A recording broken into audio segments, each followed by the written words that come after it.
Yo, it's Monday. Could you guys guess what that first one was? I know it might have been kind of hard. I was like, I could see people not guessing this one. Not this one, but the first one. Let me know what your guesses are. I'll start from the top of the chat. What's up, everybody? Happy Monday. And it felt like a Monday. Truthful Soul first. Starting that streak all over again. What's up, Kid Kitty? Thank you. Appreciate that. Kevin must have gave up. Good evening, Pam. SRB. What's up, everybody? That was in Ruckus's show.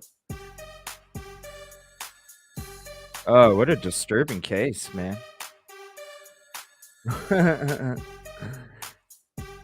Yeah. Other stuff can wait, right, SRB? What's up, Kel? I thought you were going to be late, Kel.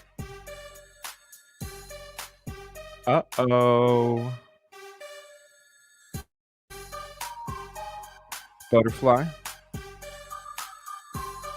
Phantom, what's up?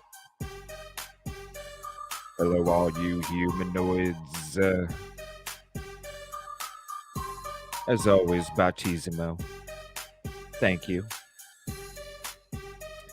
Oh, yeah, Kel was in the house. Phantom. We were talking, I don't know if you caught the merch part of last night's show, Phantom, but we actually brought you up. We were talking about a mug. Phantom's mug. Kelt is in the house. Yeah. Okay, my heart's too soon. Yeah, what's the tune? Thank you, SRB.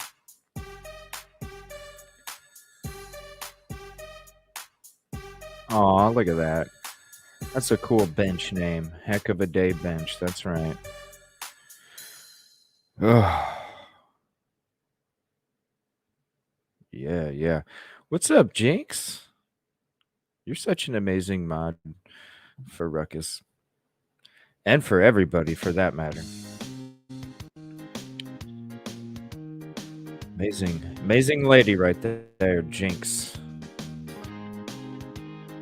You know what? Jinx.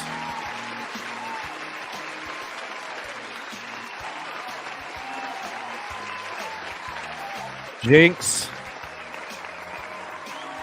This clap is for you.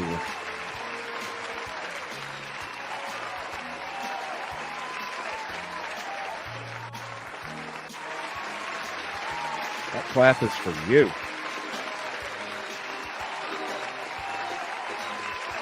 Bottle of cold water. Well, I got my coffee right here.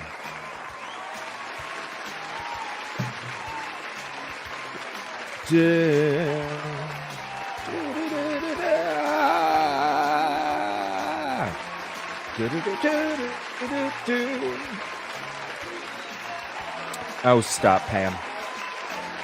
You are the people of the hour. The first song was Monday from the Mamas and the Papas. I thought it was fitting. Just letting you know. I wonder if anybody guessed.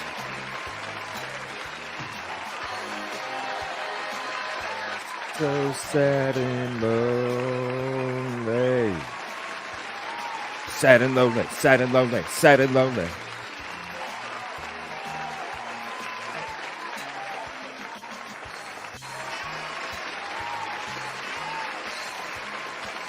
Oh, I'm keeping that clapping going for all you people, for everybody.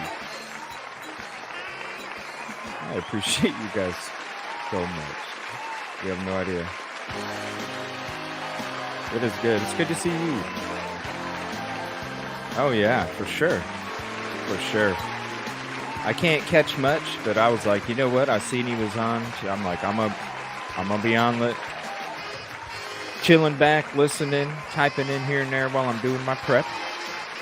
Yes. It's still going. It's for everybody. For everybody. Look at that right there. Jinx. The Bot Hall of Fame right there.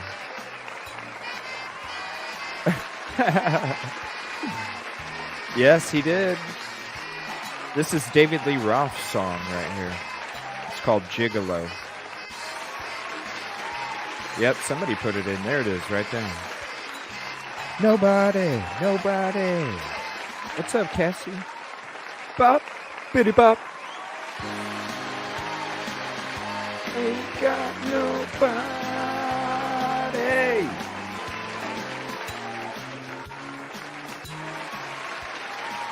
Oh, you guys are the best. I get so excited.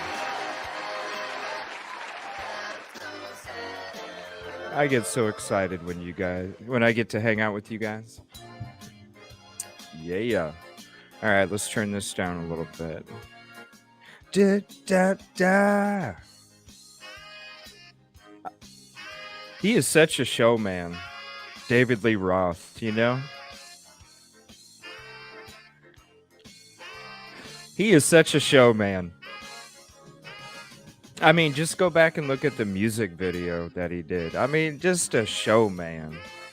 That dude. Nobody.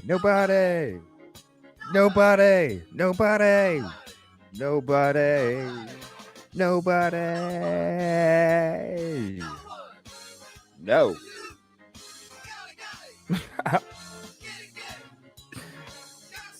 Yeah, that is true. But you know what? You should look up Reels, Reelz. Made a documentary called Breaking the Band or something. It's a whole series. It's called Breaking the Band, and you should check it out about the Van Halen one. There's a lot of the Breaking the Band episodes, and I'm gonna be honest with you, after you watch some of them, I just don't even like hearing their music anymore. Just realizing how they treated some of their bandmates and shit. I'm just like, you know what? I can't listen to that shit no more because you people singing were fucking asses to your bandmates. Baby. What's up, Ray Jones? How you doing?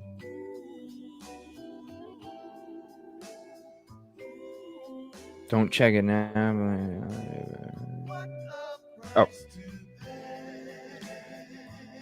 Oh yeah, we're good tonight. Are you good?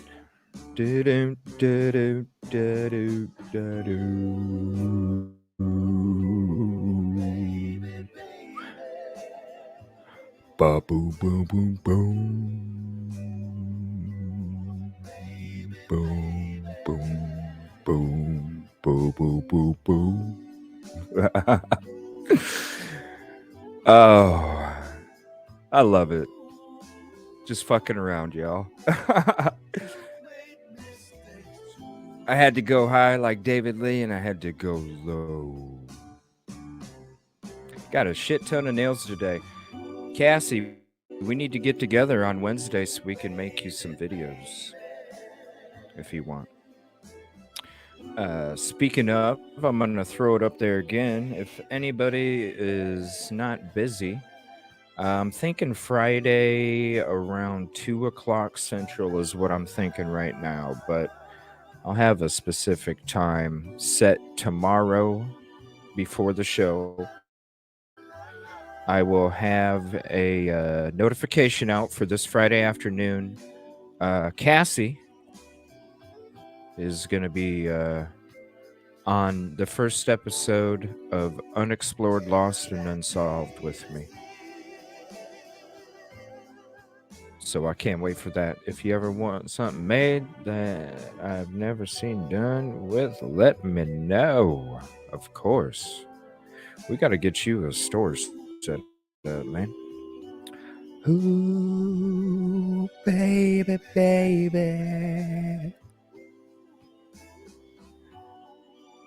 I'm telling you, the glasses are the best. I was telling Kevin last night, I was like,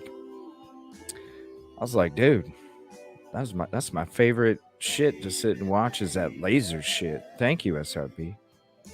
boom, ba boom, ba boom, ba boom, ba boom. I guess it's like a karaoke intro today, huh? All right. Come on, come on.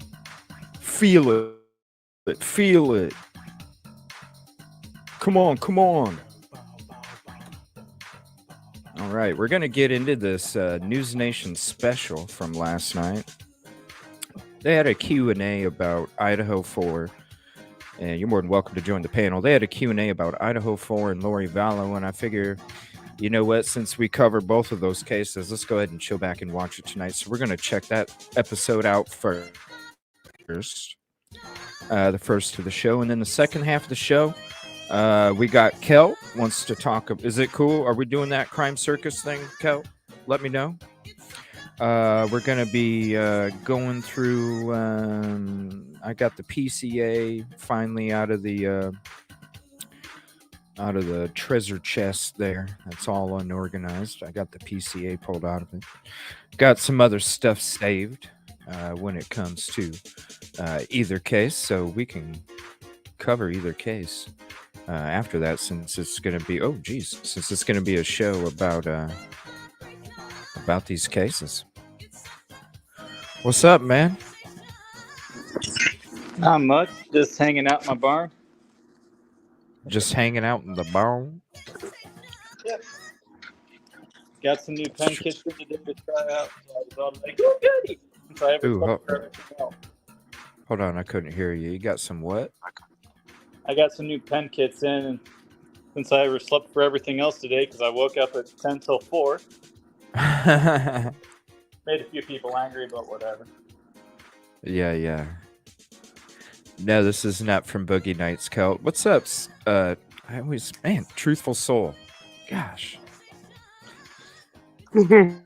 It'll take me a couple shows. Hello. All right. Hi. Truthful Soul, Kevin.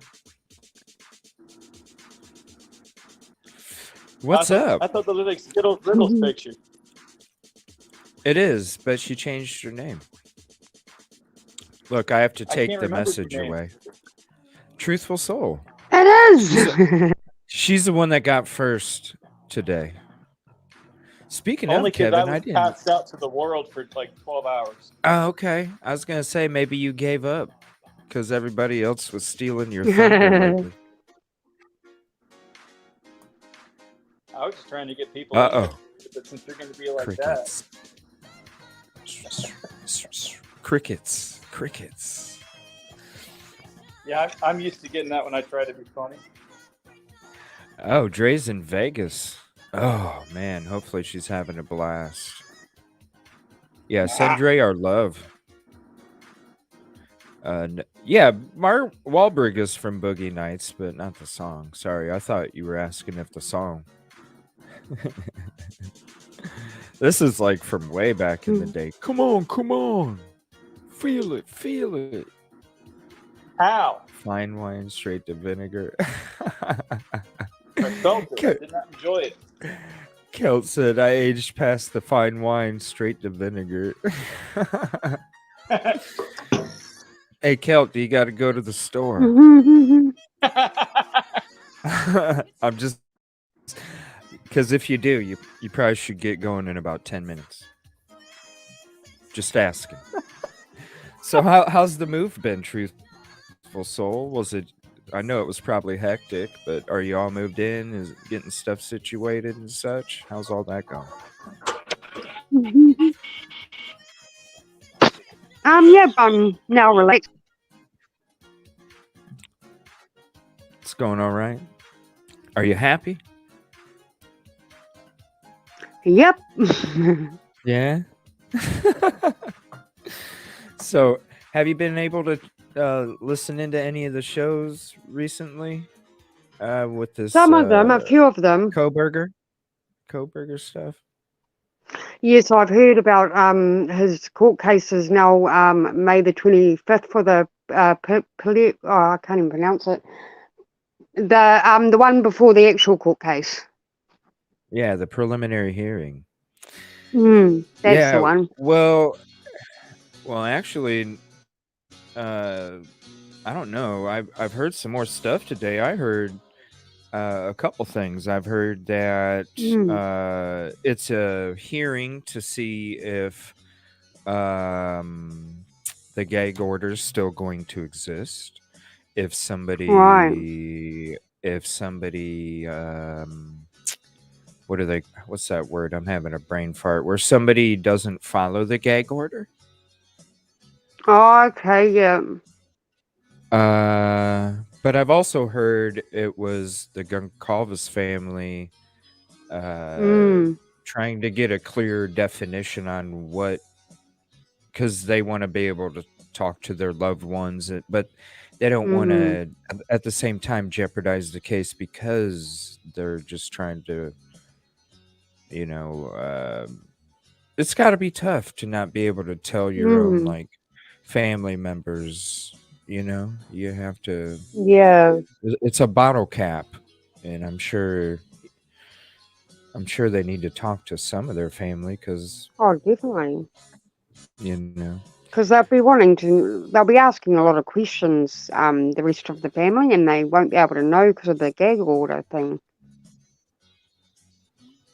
Yeah, it's I don't know. So if anybody knows, okay, so it was the Goncalves family that is. Mm, I mean, now, fa- oh, they're being blamed for leaks on case coming out. Oh, oh, come on. So is that where that's Banfield's just, supposedly getting all her information then?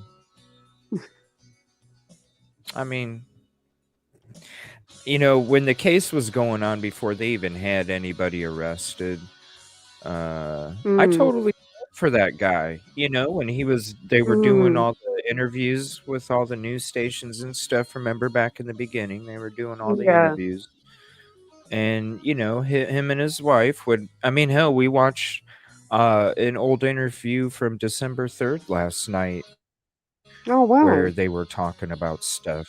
Yeah, well, yeah, it was crazy because mm, everybody was talking about how alternate theories and such, and they were bringing up how the Goncalves family mentioned she in one of the older interviews. So I just, said, hey, somebody go ahead and send it to me. They sent it in. We checked it out. mm, And I was like, holy crap, I can't believe I never picked up on that. Yeah, they straight up said she. yeah, So I made a damn wow. short out of it. Yeah. And then somebody gets on the short and they're like, they didn't even say she. I'm like, dude, I ain't even messing with you. Block. You know what I mean? Block. Yeah, If you can't listen for yeah, fucking 3 minutes, and because the clip is exactly. replayed like 3 times. It's like, yeah, whatever. Get out of here. I don't need your energy. Not that kind. We don't breathe the same kind of oxygen. Just Silly breaking. They game. were looking for two girls. What? What are you Yeah. talking about, Pam? Just breaking. They were looking for two girls and they found seven. What? Is Where's it that? from the tornado? I don't know. I got an alert about in Henrietta, Oklahoma. Hold on a second. Let me see if there's if Mm, anybody has a live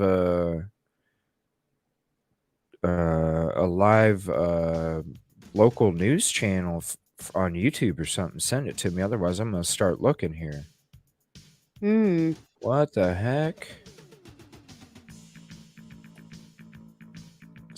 Burden of proof. Okay, I can't go there. I can't go to WFLA.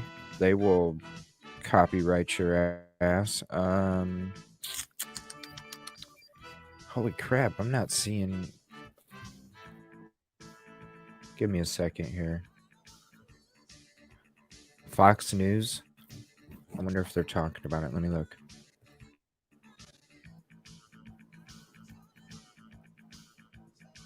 No, they're talking about. No, they're talking about bank failures.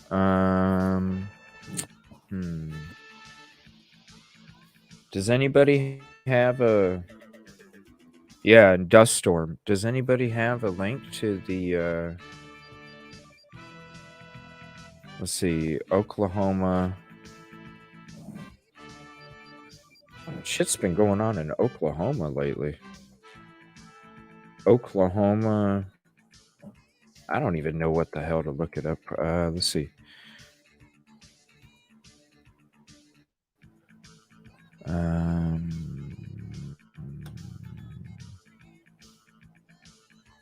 Yeah, that's showing me the same Fox channel I went to a second ago. I'm not seeing a live feed.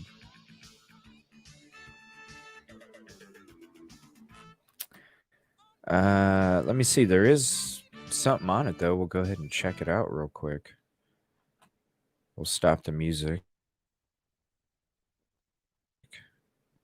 We start with that breaking news. Investigators have bodies of 7 people on an Oklahoma property. The identities have not been confirmed at this hour. However, 2 of them are believed to be a pair of teenagers who went missing overnight. We appreciate you joining us here at 5 o'clock. I'm Jessica Shambach. I'm Evan Onstott. Good evening to you. We have KOCO's Abigail Ogle joining us in studio as well. Abby, another one of those bodies we're told is likely the person of interest in these girls' disappearance. Just a horrific scene, and certainly not the update that we wanted to report when we first told you about this. This all started as an endangered alert for 14-year-old Ivy Webster and 16-year-old Brittany Brewer.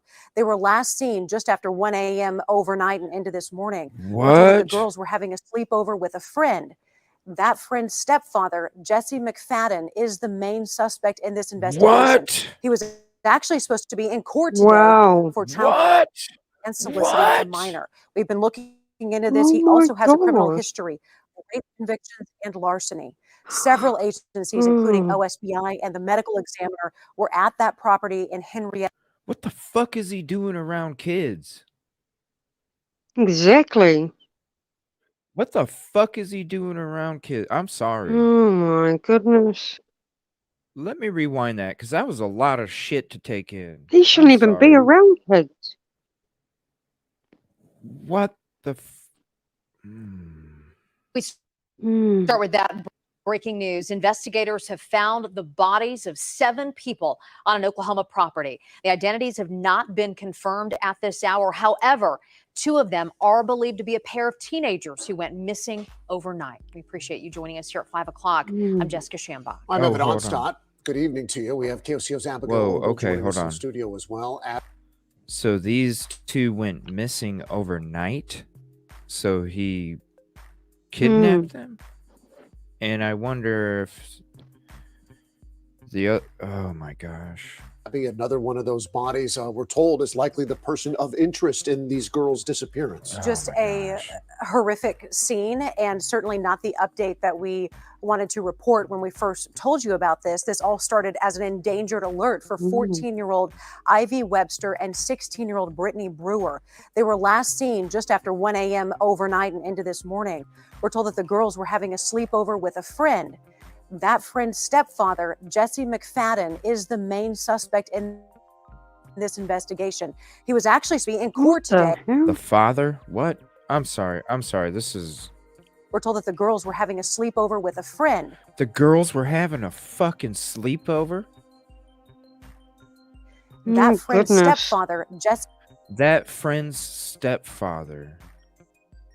So 2 girls went over to another girl's house for a sleepover, and the girl's house they went to, the stepdad was this piece of shit.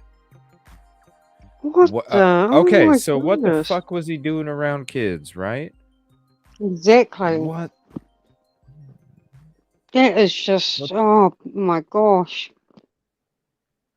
Sorry, Roxanne, for me swearing so much right out of the beginning here, but this is some shit. This is fucked up. That friend's stepfather, Yeah. Jesse McFadden, is the main suspect in this investigation.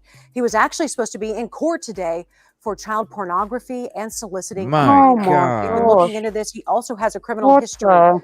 rape convictions, and larceny. Rape Several conviction? agencies, including OSBI and the Met. Oh What the hell gosh. is he doing around That's children? crazy. I don't understand that.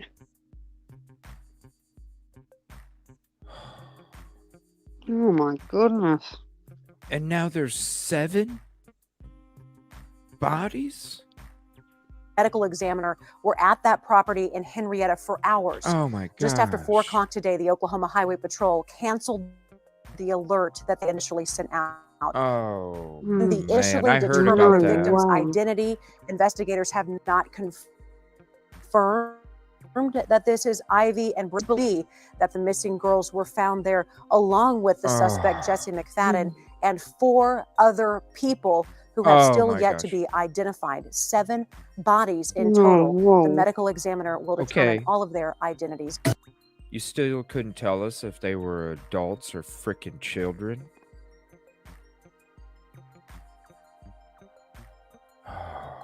That's crazy.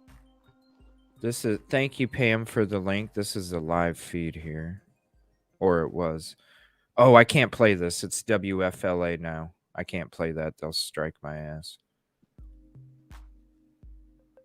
Sorry.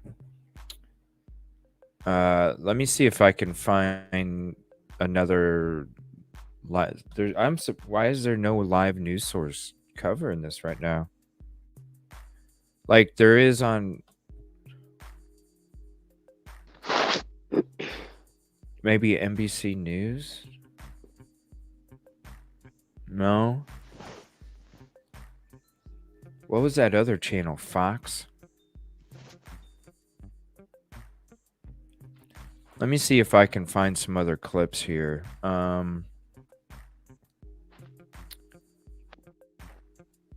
Yeah, I'm not finding any. I'm not even seeing that Fox. Let me go back to my library. Let me see if they're talking about it now, because they do have it in the title. No, it's got the Speaker of the House. Come on, this is crazy. All right, hold on. Yeah. Let me look up some clips here. We got a 48 minutes ago. Let's see, an hour. 51 minutes ago. 57 minutes ago. Here we go, right here. Coco 5 News. Right here behind me has been the center of the investigation all day. And the search for those 2 missing teenage girls. Thank you for joining, have Roxanne. found 7 bodies on this land you see here Oh my behind me. Now, here's the gosh. latest details. Some of you may have gotten a missing and endangered person advisory on your phone earlier this morning. That message was about 14-year-old Ivy Webster and 16-year-old Brittany Brewer. The alert said law enforcement believed the 2 were with 39-year-old Jesse McFadden. Online records show that McFadden was supposed to be in court today on child porn charges. The sheriff telling us the search now over for the 2 teens. We're not going to discuss any of the facts of the case or anything like that, but we are no longer looking. We have believed to have found everything that we were seeking this morning. Now, in a release, the Okmulgee County Sheriff's Office said deputies took a missing person report for Ivy Webster this morning. Deputies learned she left Saturday night to spend the weekend with a friend. She was supposed to be home by 5 p.m. yesterday, but the Sheriff's Office said she never came home. The 14-year-old Webster was reported to be staying with Jesse McFadden, who, along with 2 other family members, were believed to be heading to McAllister to work on a ranch. The Okmulgee County Sheriff's Office said they learned no one from the family went to that ranch. Now, we're told the 16-year-old Brittany Brewer was with them. She was picked up Saturday night. And according to the Oklahoma Sex Offender Registry, McFadden is a registered sex offender. He's registered. What the Now, he's been convicted of first-degree rape in 2003. We still have not heard further from the Oklahoma Sheriff's Office or OSBI. We are told the spokesperson from OSBI is headed here to the scene. How in the fuck did this happen? Is this right? I'm here just east of Henrietta, and this property you see right here behind me has been the center of the investigation all day. And the search for those 2 missing teenage girls, investigators have found 7 bodies on this land you see here behind me. Now, here's the latest details. Some of you may have gotten a missing and endangered person advisory on your phone earlier this morning. So that message was about 14-year-old that little house? Ivy Webster and 16-year-old Britt Brewer. The Oh alert my said law enforcement gosh. believed the two were with 39-year-old Jesse McFadden. Online records show that McFadden was supposed to be in court today on child porn charges. The sheriff telling us the search now over for the two teens. We're not going to discuss any of the facts of the case or anything like that, but we are no longer looking. Oh, that's not we good. believe to have found everything that we were seeking. That is not good. We believe to have found everything we were seeking this morning.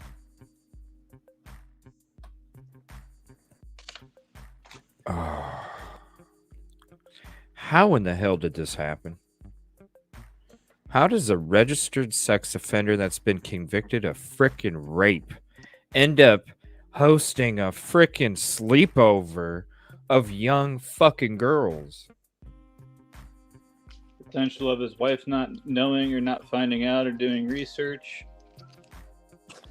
How in the Not doing what he's supposed to. I don't know. Definitely right.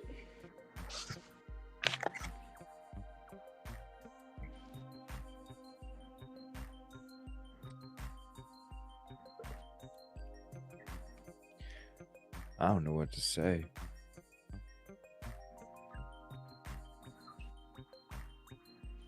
Yeah, sorry about that, truthful. There you go. Man, I did hear something about how they called off a search, but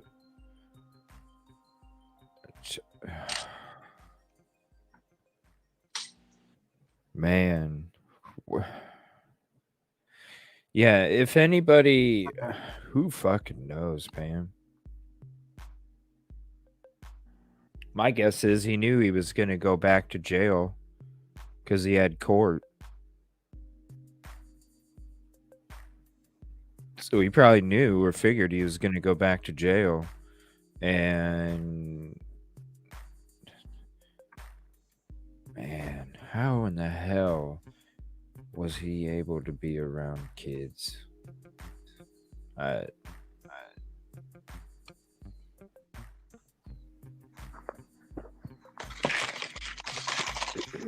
just. Oh, I hear me in the background. It's not me. Not me.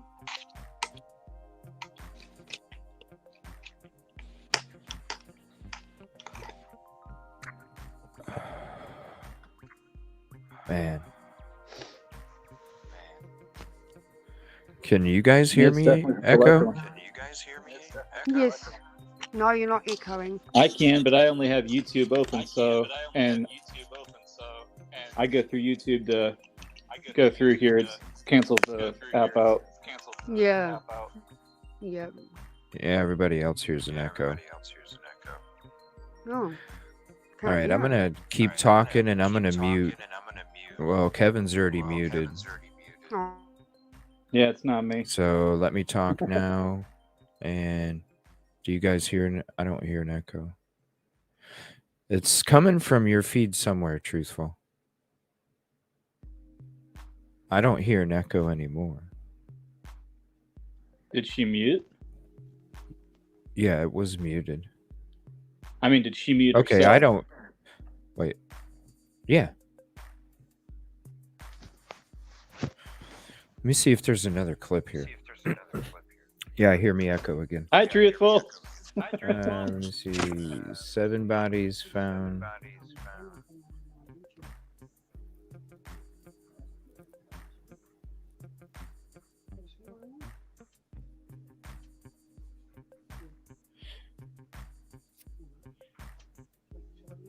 All right. I'm gonna go to this next article here. 7. Hey, truthful, message me in private chat when you're. Message me in private chat when you're good.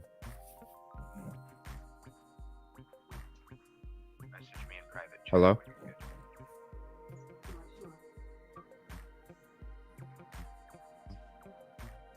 All right.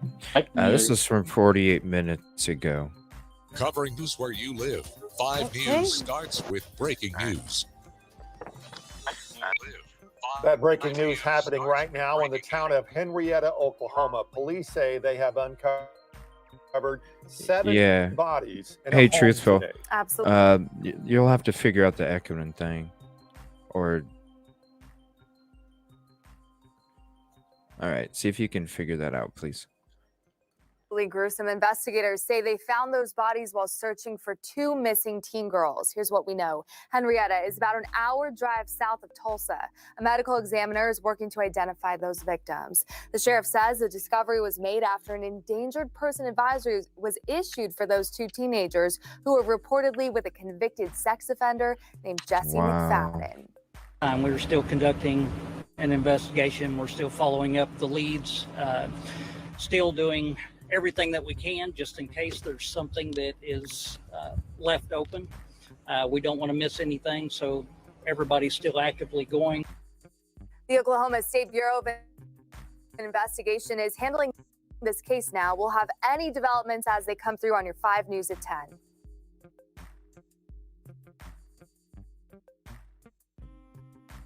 If anybody has any updates on that, go ahead and send them to me, and we can get into them after we get into this NewsNation special here. So, How's that? yeah, hearing my echo again. Oh, I'm gonna go to Ryan Hall, y'all, real quick. There's a couple-minute video of some crazy weather coming, so I just want to give everybody a heads up. Then we will get into that NewsNation Q&A for Idaho 4 and Valo. And then after that, we'll get into the Crime Circus video from last night. We'll get into the audio again from a few nights ago. And then whatever else you guys want to talk about when it comes to either one of those cases. You sent me 2. What'd you send me 2 of, Butterfly? Sorry, I'm trying to find this.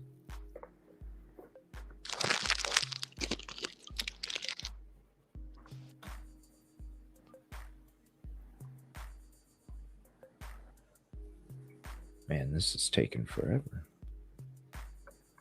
Jeez, come on.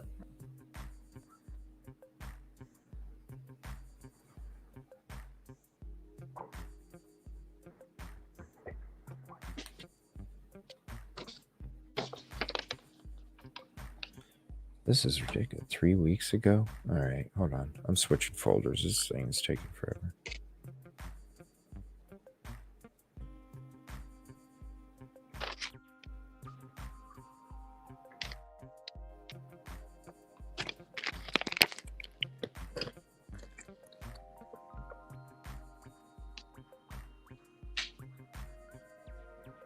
Oh, come on, YouTube.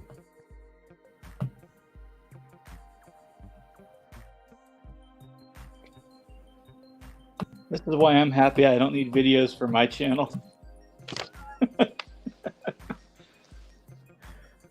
Well, usually it's good, but I know, but it's the day acting up. beside, it's bad. And I'm It's trying to solve StreamYard. that error. It's StreamYard. Yeah, I'm glad I don't have half of these problems, even though I don't pay for it. I'm just limited to 20 hours a month. Well, usually it's not too bad most of the time. Yeah. All right, let me see here. Search it. It's going to be a lot quicker. All right, here we go. New video that just came out real quick. Then we'll get into all that other stuff tonight. Lost connection with my camera. Okay. Right now, parts of Michigan are getting buried in up to 30 inches of snow. Normally, this would not be a big deal at all, but it's literally May, and the storm that's causing this is about to lock us into a strange weather pattern for the rest of the month. It's called the Omega Block, and its effect on temperature, precipitation, and severe weather is substantial. In this video, I'm going to explain what that means for you and what you can do to better prepare for it. What kicks all of this into motion is a pesky low pressure center. This thing is what's responsible for all that heavy snow up around Michigan, but it will soon make the entire Northeast cold and dreary. This is going to last for the remainder of this week No. and probably even longer than that. Here's a view from a in the atmosphere. Notice the big blob of colder air associated with the storm. You see how it's not really moving? Now, keep that in mind, and let's look over here at the west coast. There's another storm developing with another cold blob attached to it. This one is going to bring chilly temperatures and unsettled weather to California this week, and look at this thing, it's not really moving either. Now, what's really interesting is what's happening in between these two blue blobs. An area of high pressure and warmer temperatures will start building between these two low pressure centers, increasing in intensity over time. So that brings us back to the Omega block. The reason we call it this is because the pattern will take on a shape that looks like the Greek letter omega. And let me tell you, this Omega block is going to be a mega block for storms. What's happening here is basically the opposite of what happens in a trough. We are getting warm, stable air traveling northward through the ridge. And if you were to take a three-dimensional look at this phenomenon, it would look like a giant wall in the middle of the US. And this wall in particular is going to be huge. Watch how it's positioned for days upon days. It just doesn't want to budge. It's pretty much taking the US, and there's nothing we can daggone do about it until it. While these events aren't exactly rare, Dang on and this skedaddle. specific instance of the Omega block is more intense than usual, so it's probably going to hang around for a little while longer than usual. And since this thing acts like a giant wall, it's going to try its best to block any and all storms from penetrating the central US. But keep in mind, here in the US travels from west to east, so the wall kind of absorb the impact of these storms on the west side and then shield Oh yeah, the east YouTube from all and the moisture. StreamYard This are is going to lead bugging. to a lot of the central and eastern U.S. seeing less storms than usual, but it may actually amplify the storm activity along and south of the wall, where some of the residual moisture may try and sneak below or under the block. Ultimately, this thing is going to rock our weather patterns for the foreseeable future. And the three main things that this is going to impact are temperature, precipitation, and severe weather. So let's break each of those things down on a monthly outlook basis. Here's how I think temperatures are going to look for the rest of this month. Our Omega block is going to keep temperatures below normal on the sides of the country, while much above average temperatures will dominate the central U.S. The cold air is going to be most pronounced on the East Coast towards the beginning of the month, and it will become more intense on the West Coast as we go into the latter half of the month. But over the next few weeks, places like Montana, North Dakota, and Minnesota will feature extended warmer than average temperatures, so enjoy that while it lasts. Once again, this area of high pressure that's allowing for these warm temperatures to build up will deflect storm systems that are trying to come in from the west. And once again, this will actually keep a lot of that moisture from penetrating the central plains into the Midwest. However, the energy will not just disappear. It will splatter up and down the ridge and slip around the bottom of the Omega block, bringing several rounds of rain and storms to whoever ends up in the path. And that brings me to the precipitation outlook for May, and this one's pretty simple. It's going to be wetter west of the storm wall and drier to the east. Now, this does not mean that it's not going to rain at all in Pennsylvania and New York, but it will be significantly drier than average. And down here around the bottom of our Omega block, I do believe it's going to be wetter than average. One of the places highlighted in the elevated precipitation area this May just happens to be a huge chunk of the southern plains, which is a favorite spot for many storm chasers around the U.S. And I personally believe that this May is going to be a little bit less active than usual as far as severe weather goes, but it's May, and wherever the storms form, they are going to be strong. And that leads us to our storm chaser outlook for May. This map has two purposes. First of all, if you're a concerned resident in this area, hopefully this will let you know where we think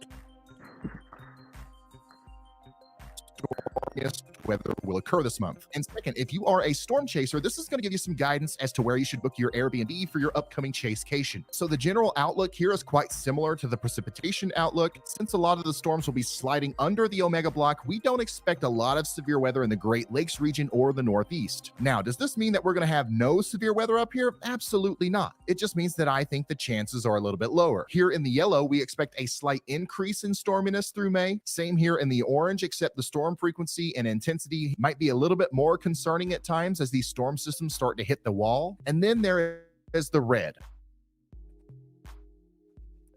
This is where I would target if I was the storm chaser this month. And in fact, I am going to be a storm chaser this month. The Ryan Hall y'all team is going to load up and spend a week or two somewhere in this red circle. So I'm giving you an inside look at my target area. We're going to be out here making videos and bringing specialized weather equipment to collect valuable data from severe thunderstorms in the field. Make sure you stay tuned for that and subscribe to the channel because it's going to be very cool. And let's say that you wanted to be a part of this. You want to help us collect valuable weather data that can be used to better the science of meteorology and ultimately save lives through better warning systems. Well, you can actually help us do that from the comfort of your home just by getting a personal weather station. I've got a link at the top of the description, which will take you to what I think is the best one on the market, the WeatherFlow Tempest Weather Station. It looks good, it's easy to install, and within moments of opening the box, you've got live weather data from your backyard, viewable on your phone from anywhere in the world. As a weather enthusiast since birth, I've had a lot of these things, and this is by far the easiest one to install, and it just looks the best. It doesn't look like a big doomaflachi up there. You know what I'm saying?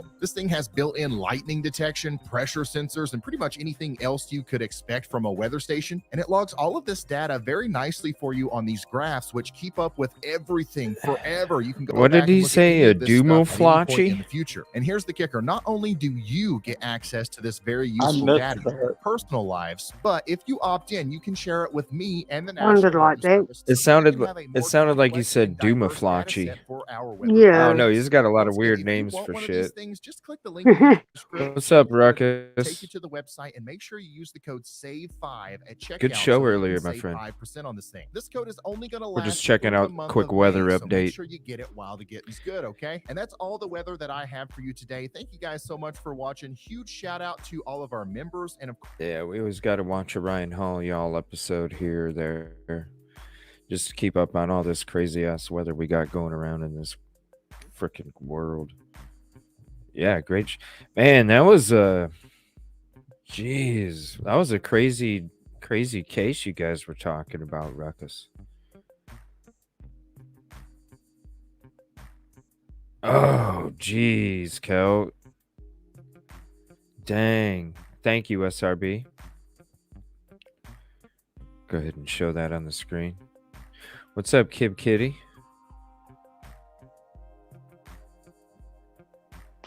Hey, how's it going? Yeah, for sure. It was a crazy topic. How are you, Kib Kitty? Not good. Well, it looks like the Letitia Stout trial might be ending tomorrow afternoon. Oh, really? I haven't paid too much attention to that one. That one just... Yeah, prosecution said they're done as of today. And wow, they will announce in front of the jury tomorrow that that their case is, that they're done. Yeah. I don't know what you call it. Well, that's cool. And then defense has one person testifying, that expert. And the judge told Letitia today that tomorrow he could possibly be asking her and talking to her about if she wants to waive her right to testify or not testify. So he said, be prepared to answer the question. The defense is next. Ah, okay. Be prepared.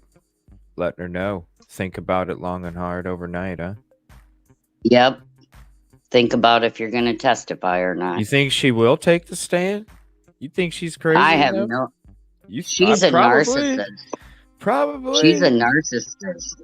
If she's doing all nothing. She's doing all that crazy shit already. I wouldn't be surprised.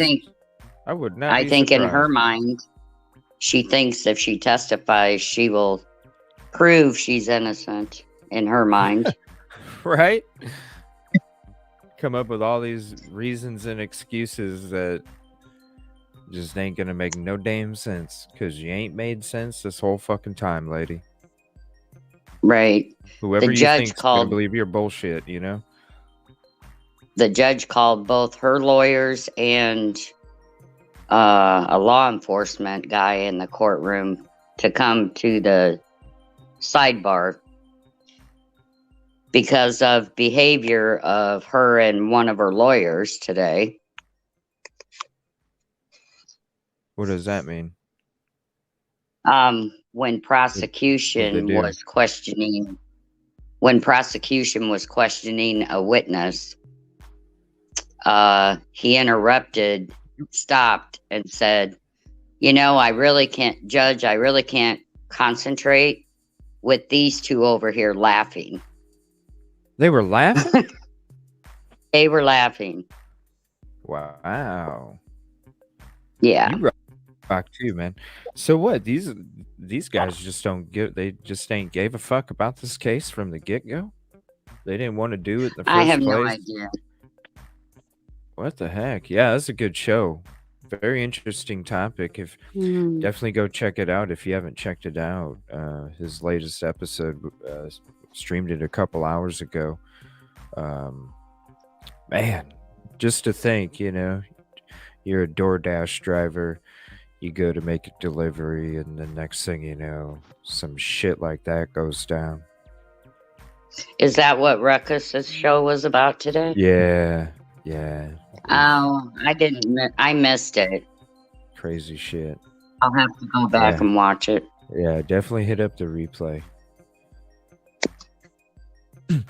And leave a comment too, because comments always help get it out there, out in the public that don't know. The comments make a big thing too, big help. So definitely leave a comment on his video too.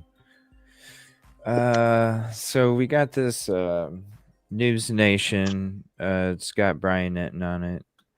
I said hi on Ruckus' show and wasn't on chat. I saw you in there chatting. I was doing some prep. I was able to hang out for a while, chit chat for a little bit, and then I was still listening to the whole case. I was able to hop back in here and there, and while I was doing my prep, but it was in the earbuds the whole time. That's for sure. Up until I had to hit live. No lie. I was just giving Jinx a hard time because she said I hadn't said hi to her yet, and she ignored me in Ruckus's show. Oh, okay. Just finished the new pans. Yeah, so, yeah. Go ahead, man.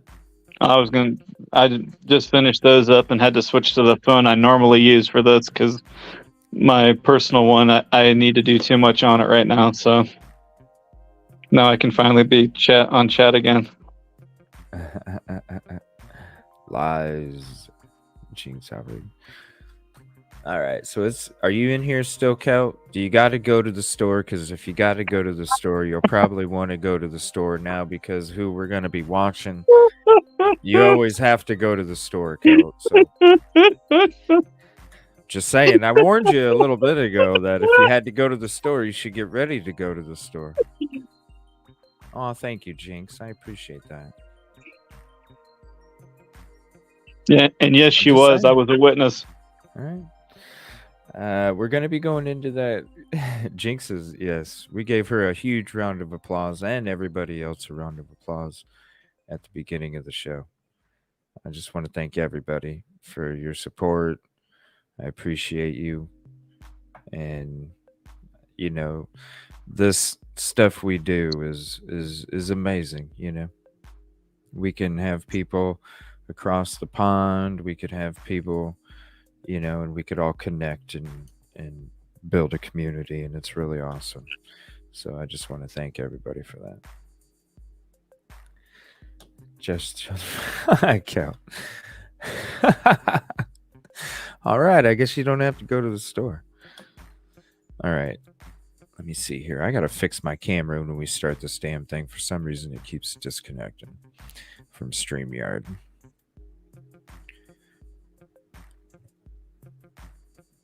And if there's anything at any moment you guys want to discuss of something that they bring up, just let me know. Just say, hey, CJ, and I'll pause it.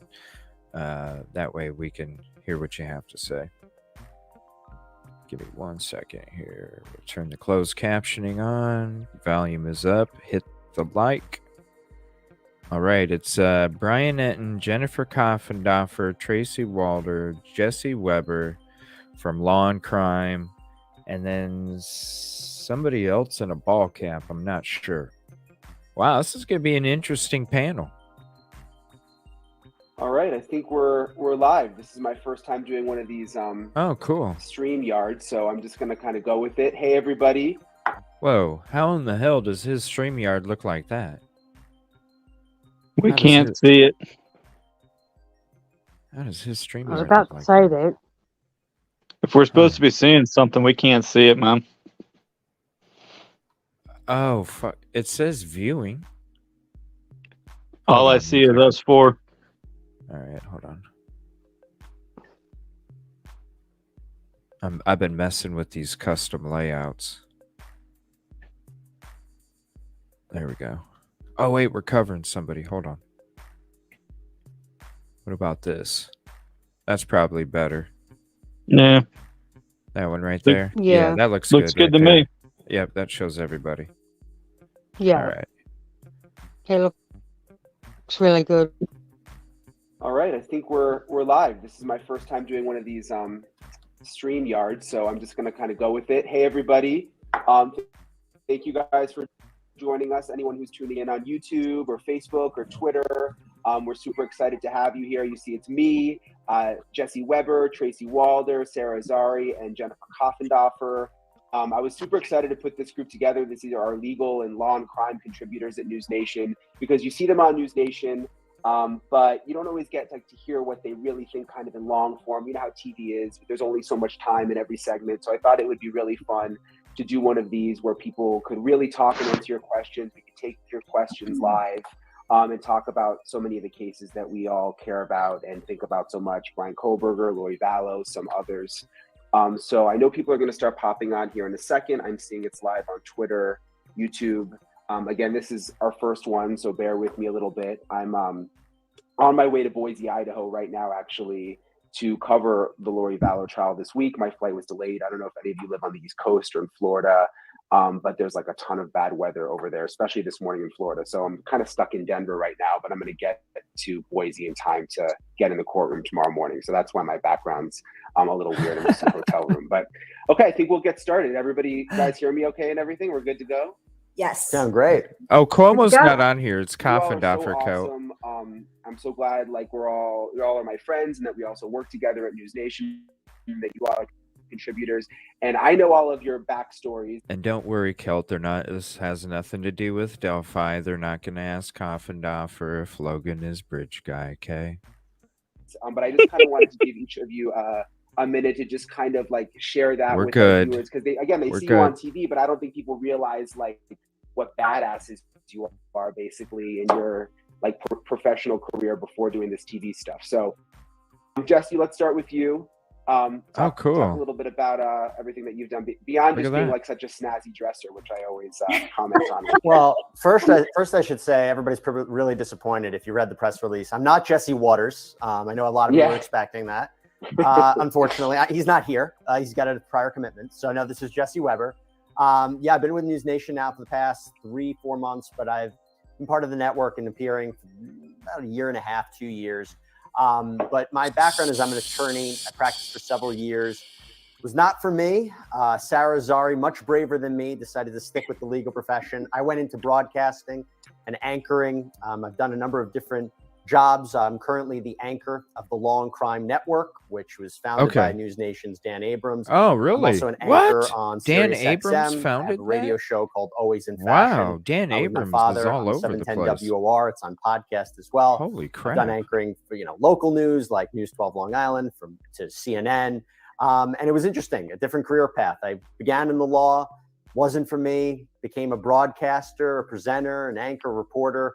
And I'm not looking back. I love the law. It was great. But for right now, TV is really where I see it. And being a part of NewsNation has been tremendous. Dang, I need that. I need that lighting. Fantastic. And I'll tell you what. So I'm actually recording this at my dad's house, and he's giving me a hard time that I didn't mention the radio show, which you didn't hear. I did mention the radio show.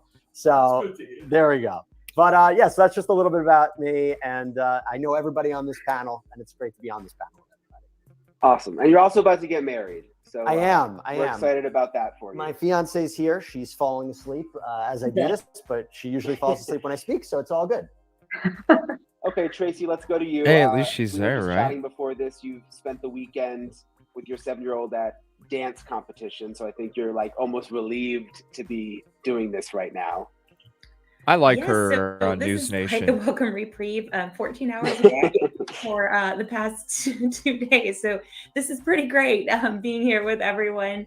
I'm Tracy Walder. I've been on the network for about 1.5 years, just like Jesse, and just started being a contributor. My career path is a little strange. I worked in the operations side of the CIA before, during, and after September 11th in the Counterterrorism Center. I served 9 tours overseas in Europe, Africa, the Middle East, and Afghanistan. My main target when I was there was a guy named Zarqawi. I like to say that I followed him before he was cool and the founder of ISIS. I worked a lot of things regarding biological weapons, debriefing detainees, those kinds of things, and it was a pretty great job. I didn't want to be overseas anymore. I wanted to be stateside. So I decided to become a special agent at the FBI. And there I worked in a resident agency, and I did Chinese counterintelligence there, and I really enjoyed it. But I kind of took a little bit of a different path. I actually went to college to be a high school history teacher, but took a little detour when the CIA recruited me. And so I actually left to become a teacher, and I created a course on national security and foreign policy for young ladies to sort of change the gender inequities in that field. And now I'm an adjunct professor of criminal justice at TCU, and Holy mom shit. to a crazy 7-year-old. Wow.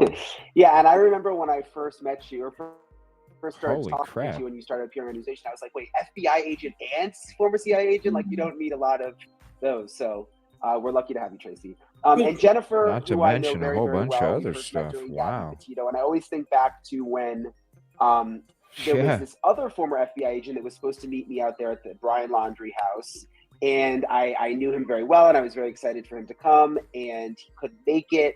And one of our producers was like, oh, there's this other woman, Jennifer Coffendoffer. And I was like, well, who is this Jennifer? Like, we needed this other guy, because I didn't know Jennifer. And you pulled up in your convertible, and like we hit it off ever since. And I'm so glad. So tell us a little bit. I mean, a lot of people know you, Jennifer, but tell us a little bit about you for the people who don't know. Yeah, so I was in federal law enforcement for 28 years. 25 years of those were with the FBI. Sorry, everybody. I didn't know this had organized crime and gang investigations. Also worked counterterrorism. I didn't know this had a long intro about everybody's background and shit first. I thought we were getting into facts. Also was on the Dallas SWAT team, the Houston SWAT team, and the San Juan SWAT team, and a firearms instructor for oh gosh, I don't even know now, 38 years, something. Can it be that long? I don't know, since 1994, whatever that number is. So I currently still teach firearms and marksmanship tactics and self-defense. And then I'm a contributor. And then the main thing I do, I guess my main breadwinning, is serve as an expert witness in cases throughout the country involving different types of criminal cases. She releases a lot of good documents on Twitter too. You're always at your son's sporting games. That's like that's your crazy weekend activity. Yeah, I just flew back from New York. You know, my big son is way bigger than me and a Division I football player. So I went to his spring game and got to watch him put some licks on some people. You know, he's a safety, so I like it better with him playing defense and offense, because he's the one putting on the lick instead of getting annihilated out there. And then we have Sarah, again, badass criminal defense attorney from LA. You want me to go ahead? Yeah, go ahead. All right. Tell us. Well, 2 things. Let me get 2 things out of the way. When I grow up, I want to be Jesse Weber. I want to dress like him, and I want his career.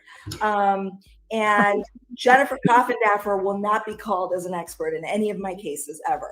But Whoa, with that what's said, up with the feed? I'm a criminal defense attorney based in Los Angeles. I've been a media legal analyst Free agent? for the past 15 years or so on a variety of platforms, including NewsNation, on and off, since it started. But I've really been, a free agent, like my hat says, cable and Your otherwise. stream is terrible. I've also hosted Oh, that shows sucks. and been featured on docuseries. I'm starting to shoot for season 2 of my own show, Death by Fame, on the Discovery It's Investigation just Discovery hers. Channel. And I might be dropping a podcast soon, hopefully.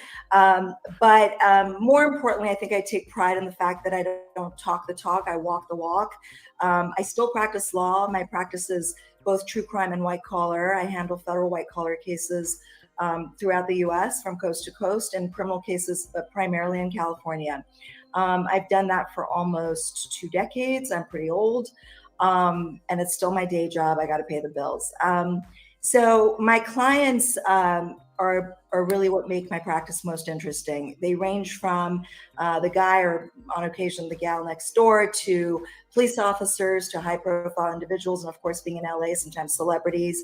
A lot of my celebrity clients are currently dealing with Me Too type of circumstances, so that's sort of a little niche thing that I have going. And I represent folks from investigation through settlement or trial, and all of what the grind in between entails. And now, I've joined NewsNation, finally belonging to a family exclusively, which is really nice. I'm excited to be working with all of I you, thought she was a and free agent. just in a family of very smart journalists and experts. Yes, and we are a family, so we can disagree, but we're still a family. I know Sarah has a strong personality. On her Twitter, it says "not here to make friends," so she doesn't shy away from a good fight on TV or in the courtroom. Right there, like I'm standing there, I'm minding my own business, and I just got a slam uppercut to the jaw. Well, I mean, come on, you both are on Cuomo. Please, Sarah, minding your own business? Minding your own business? I'm not so sure. Okay, let's start with, I want to start with some Kohberger questions. And I will say my jury is still out on you as to whether I would ever recommend you to any of the clients that come my way to be a defense attorney. So, well, let's just wait. Take me here. I'm pretty. You know what, Jennifer? You've been on with Mark Garagos a lot. We haven't been on together, but Garagos, of course, I've known for years because we used to actually office together. So I've known him for years. But he actually is the real, true believer. Sort of, will defend anything and everything. Right? I'm actually not. I'm pretty moderate as a defender. Of course, I go to bat for all my clients, and I don't. I defend the cause, not the client. But I'm actually not, there are circumstances, as you'll hear me in Vallow, where I do give a lot of credit to the prosecution. So I'm really not, and listen, Twitter is a platform in and of itself that's very different. So I might come across a little strong, but I have nothing but love for everybody. When I disagree strongly. I guess that's the best way I can put it. Listen, everybody, it's fine. Okay, let's start with Jesse. Brian. I want to start, and I don't know if you see this, Jesse. Trying to reel it in. But there is this new Kohberger hearing that has been announced. We don't really know many details about it. It basically just says a motion.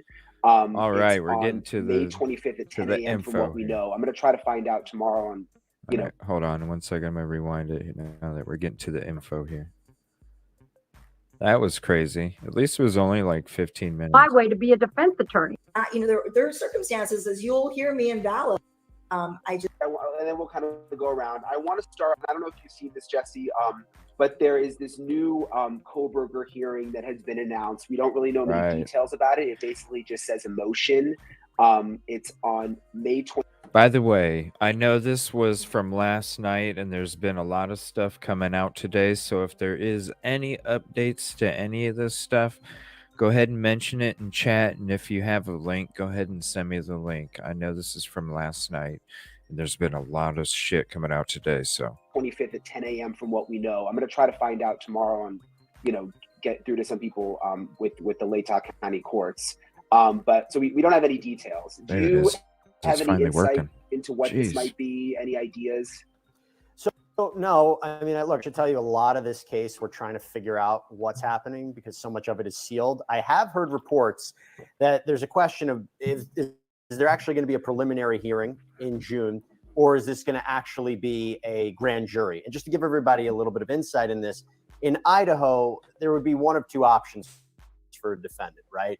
Would a grand jury come back with an indictment and feel that there's enough probable cause to go forward with the criminal charges, or would this go to a preliminary hearing where it would basically be in front of a judge? And I've seen, back and forth reporting about that. I think it's an interesting conversation, right? Because if this goes to a grand jury, you have to convince a majority of them that there's enough probable cause. It's really just the prosecution side. Rarely, if ever, defense evidence being put forward. It's not like a mini trial. Preliminary hearing under Idaho law, at least my understanding is, defense attorneys could cross-examine prosecution witnesses. They may even be able to present their own witnesses. So there would be advantages in a certain way for a prosecutor to get, maybe a grand jury to ultimately come forward and indict Kohberger. Whereas, that you look at a preliminary hearing, another way of thinking of it is just trying to convince one person, the judge, to go forward. So that's the only thing that I've heard that could possibly be what this is, trying to determine if there moves to a grand jury as opposed to a preliminary hearing. Other than that, it's a motion hearing, could be pretty much anything, but that's what I'm hearing. Sarah, let me ask you. I mean, if it was a grand jury, it's my understanding that those are done in secret. Would they need to have a hearing for that? Nope. So the grand jury, the decision to take a case to the grand jury is entirely up to the prosecution's discretion. It's their case, right? And what's happened to me, it's always happened at the 11th hour. I'm thinking I'm going to prelim. I'm already prepping, talking to my client. And then suddenly I get a call from the clerk's office saying, come please, pick up your transcript from the jury. And I'm like, what? When? So it's very much secret. The way that it's set is internally through the mechanisms of the court system, much like you said, a jury trial. The prosecution notifies the court that they need a grand jury convened. The court then calls in the jury pool. Now, a lot of counties, I looked to see whether Latah County has this, and I didn't find it, but a lot of counties have a grand jury calendar. You don't see the case name, but you see that there's going to be a grand jury on certain dates, right? I couldn't find anything like this, but you never need the permission of the court. A motion is made to get an order from the court allowing you a certain relief. You don't need the court's permission to convene a grand jury. Now, what I do suspect, I don't like reading the tea leaves because I don't like being wrong, but I do, if I were to read the tea leaves here, I would think this might relate to the gag order, okay? There was a ruling by the Idaho Supreme Court last week, and I'm reading these tea leaves just because of the timing, right? That essentially, with respect to the gag order, saying to the press and the parties, because the press came in seeking a lifting of that gag order, and then the parties intervened, essentially agreeing to that relief. And the Supreme Court of Idaho said, yeah, we can give you that writ of mandamus, we can give you that relief, but you need to first get it from the magistrate court, which is where we're at right now. So it's a procedural issue. So my thinking is this might be a motion to the magistrate judge with respect to the gag order, that ruling just last week. Again, Okay, I'm just going to pause it real quick. Are none of these people thinking about how the defense is frickin' subpoenaing BF because Kohberger supposedly has an alibi and they're claiming she has evidence that is going to prove their client's innocence? Like, does nobody think that this defender of Kohberger is coming out swinging like a mother? I mean, coming out to play ball and then more? Like, she's... I mean, to me, I'm looking at all this crap. Like, think about it. Just think about it. When Kohberger was still in PA, Miss Taylor put together a frickin' team already.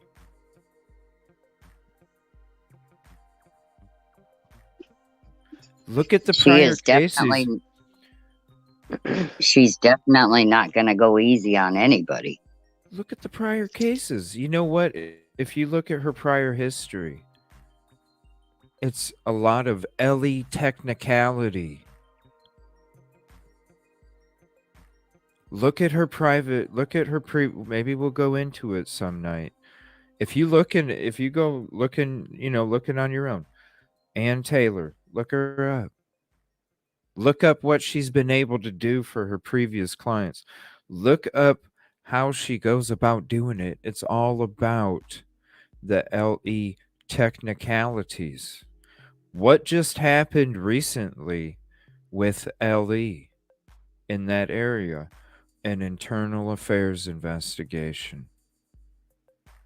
Then all of a sudden the prosecution because it's the law, they have to release said information to the defense. The defense already has the discovery, the stuff we don't have. The defense already has the discovery. They already know what BF, whether it was her cell phone, text message, phone calls, witness statements, all of that. They have access to that, and they're wanting to subpoena her right away. And you combine that with her prior history of what she's doing with LE technicalities. And there's a lot of technicalities on LE.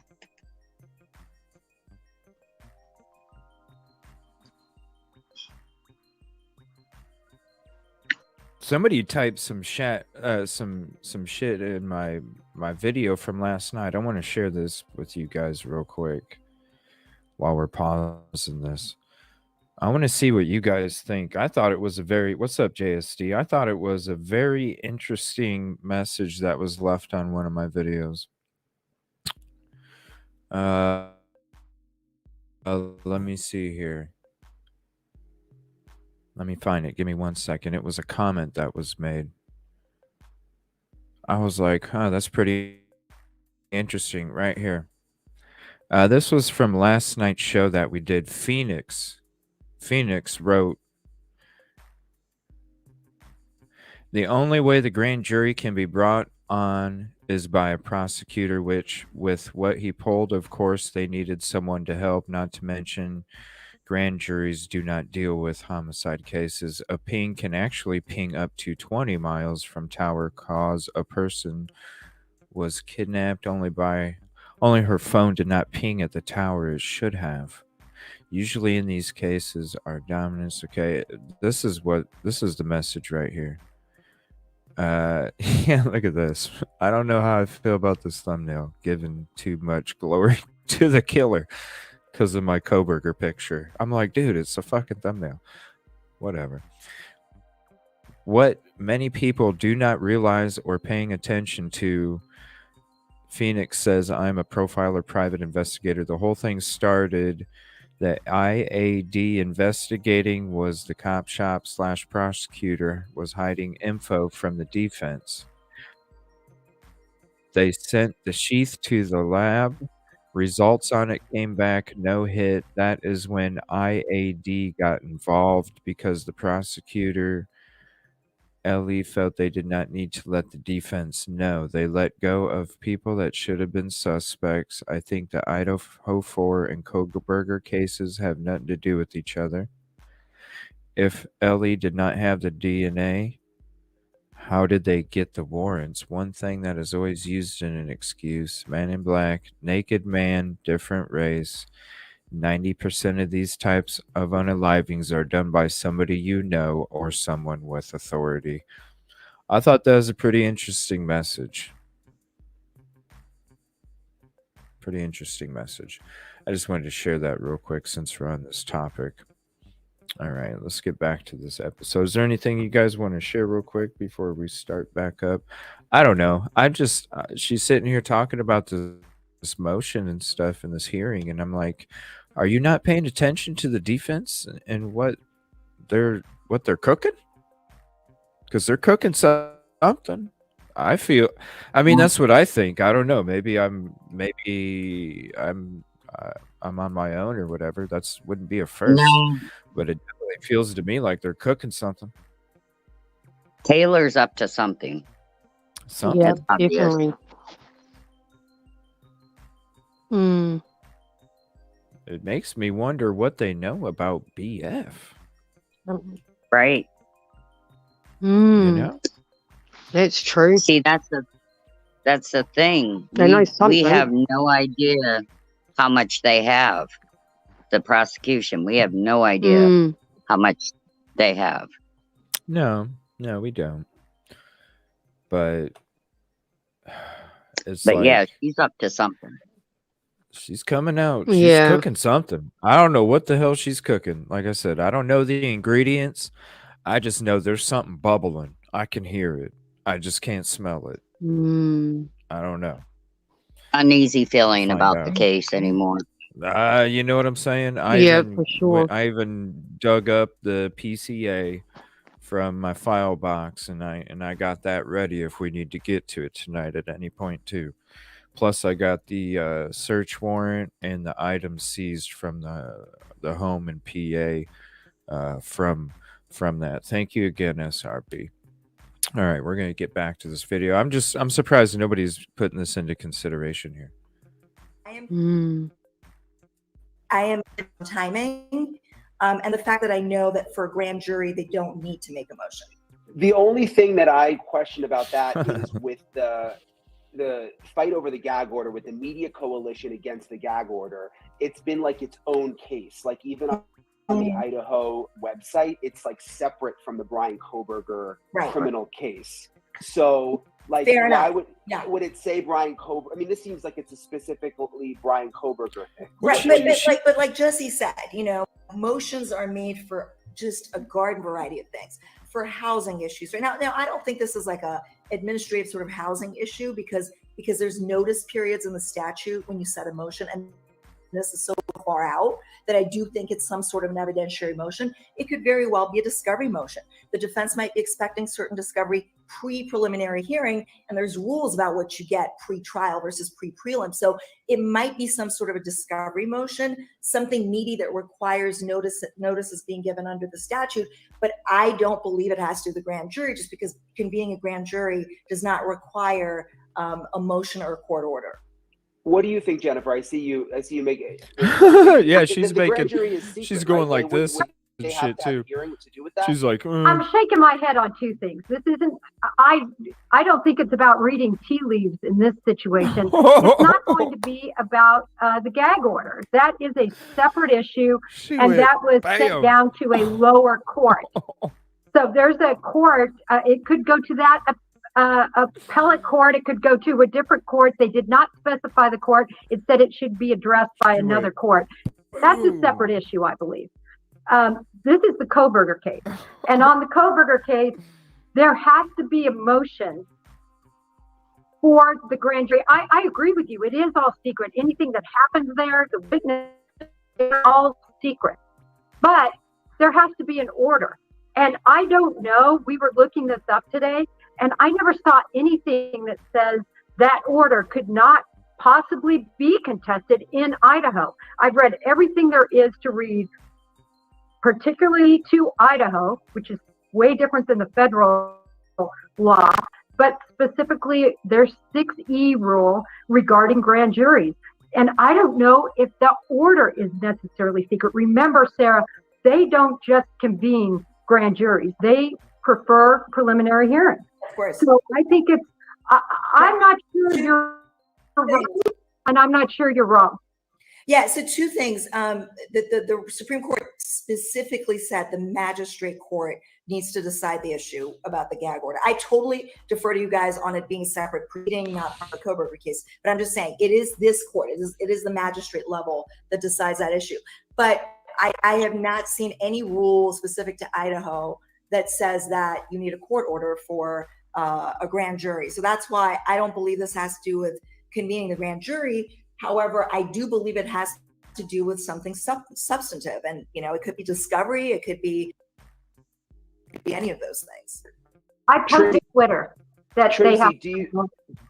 do you think, Tracy, it could have something to do with the change of venue, or would the timing be weird for that? I think that that's a really interesting point. I don't think that this is about the gag order. I do agree with Jennifer in this because it is a lower court, really, that this was bumped down to. So I do think it's something more substantive. It could be about the changed venue, but I'm actually wondering too if it's about witnesses, because we're kind of on the heels here of everything that had to do with Bethany Funk and her testimony. And so I'm wondering if some of this may have to do with that, although I know that that's really specific and that may not be why this is happening. However, yes, I mean, look, it could be a change of venue, but I would imagine that that's not something that they would be doing at this point. It seems a little bit removed to be doing that. But again, I really am guessing here at this point, although I concur that this is not about the gag order. I think we all are guessing. We're all guessing.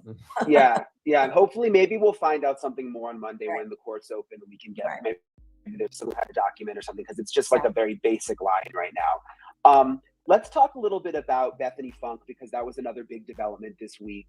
We found out she's in Nevada. To send her the subpoena to bring her to the preliminary hearing, and then essentially her lawyer, she has a family lawyer in Nevada representing her, who has now said she will do an interview with the defense. I assume, and maybe Jesse, let's start with you. Is that in lieu of, so she doesn't have to go to the preliminary hearing? And obviously you can imagine like the trauma probably of having to go back to Moscow. Are they just trying to take care of this in Nevada so she doesn't have to go? What it leads me to think is, look, the defense thinks she has some information that is going to be exculpatory to Brian Kohberger. And when I say that, I basically shows that he's innocent, right? We don't know what they think she has, and that's kind of been disputed. So the fact that she's agreeing to an interview, it leads me to think, and not necessarily a deposition, that they want to get some information from her that is going to lead them towards something else, right? That's going to lead them toward another path to follow. She has something that's going to help them find evidence that they can, in fact, use in a preliminary hearing. And I agree with you. I think the last thing that she wants is to go down back to Moscow, have to relive what she experienced and being in that house when these killings took place. So it leads me to think that, and look, again, this is speculating. We don't really know what she's, but I think they're going to speak with her, get some additional information to go down a different route, interview somebody else, some kind of information, because they believe that she holds the key to Brian Kohberger's innocence. It's a lot to ask, considering what we saw in that probable cause affidavit, but that's what I'm trying to see and what I believe might be happening. Let me ask you, Sarah, one thing I was confused by. So if the defense team goes to Nevada to interview Bethany Funk, is it like they just go to a conference room and this is almost like a secret meeting? Or is there like a court reporter there and this becomes part of the record? No, so Brian, it can be done in the comfort of her home, right? I want to say a couple things. What Jesse was saying is partially true, is that using this witness as a discovery tool, because in criminal proceedings, it's not like civil where we have depositions and interrogatories. We have very limited sort of places in the case where we can use the subpoena power of the court as defendants to get information that we need before we get to trial, right? Because a lot of these discovery rules don't give us discovery until closer to the time of trial. So here's what's going on here. To me, it's obvious. They're claiming she's material and that she needs to testify at the preliminary hearing. This interview is so that they could determine materiality, because it is the defense's burden to show that. Now, if she is material, then she absolutely will be compelled to come to the preliminary hearing and testify if there is a preliminary hearing. If she's not material, it's still a gain for the defense, because guess what happens? I do this all the time. We go to witnesses and it's their right to talk to us or not. Okay, they might just slam the door and say, we don't want to speak to you. We're only going to speak to the DA, right? But when they don't, It takes me 5 minutes. I type this thing out. It's like 3 pages with the declaration, and I get them served. And now they're compelled, and there's a subpoena is like a court order. And now they may go, oh, I don't want to go to Idaho. I don't want to go to California. So what can I do to get out of this? Oh, okay, we can then sit down and talk to you. So it's also strategy, like Jesse said. Interesting. There's gain for the defense Yeah. here. Even if she's not material enough to pass muster to testify at the prelim, the defense gets to flesh out what is within this other eyewitness's knowledge that they otherwise would not have an opportunity to do, because guess where you're going after prelim? You're going to trial. So this is absolutely, and by the way, to your point about the court reporter, there's no court reporter. I was retweeting Jennifer earlier about law enforcement. There's no law enforcement in an interview like this. This is not a prosecution interview. This is a defense interview. Does. The order actually says that she will be interviewed by the Brian Kohberger defense lawyer or something like that. I'm not quoting.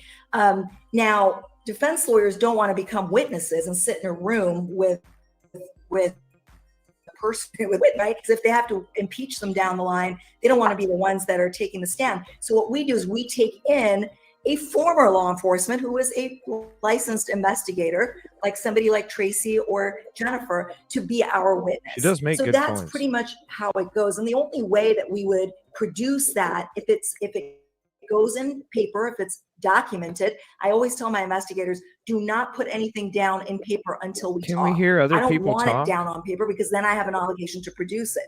So it doesn't go down on paper. And if this person testifies at trial, then I would have to produce any written sort of statement of her interview that I have. If I don't have it, then I don't produce anything. Okay, go to the other two up So there. if you don't have to keep track of what she says. No, not in writing. Okay, cool.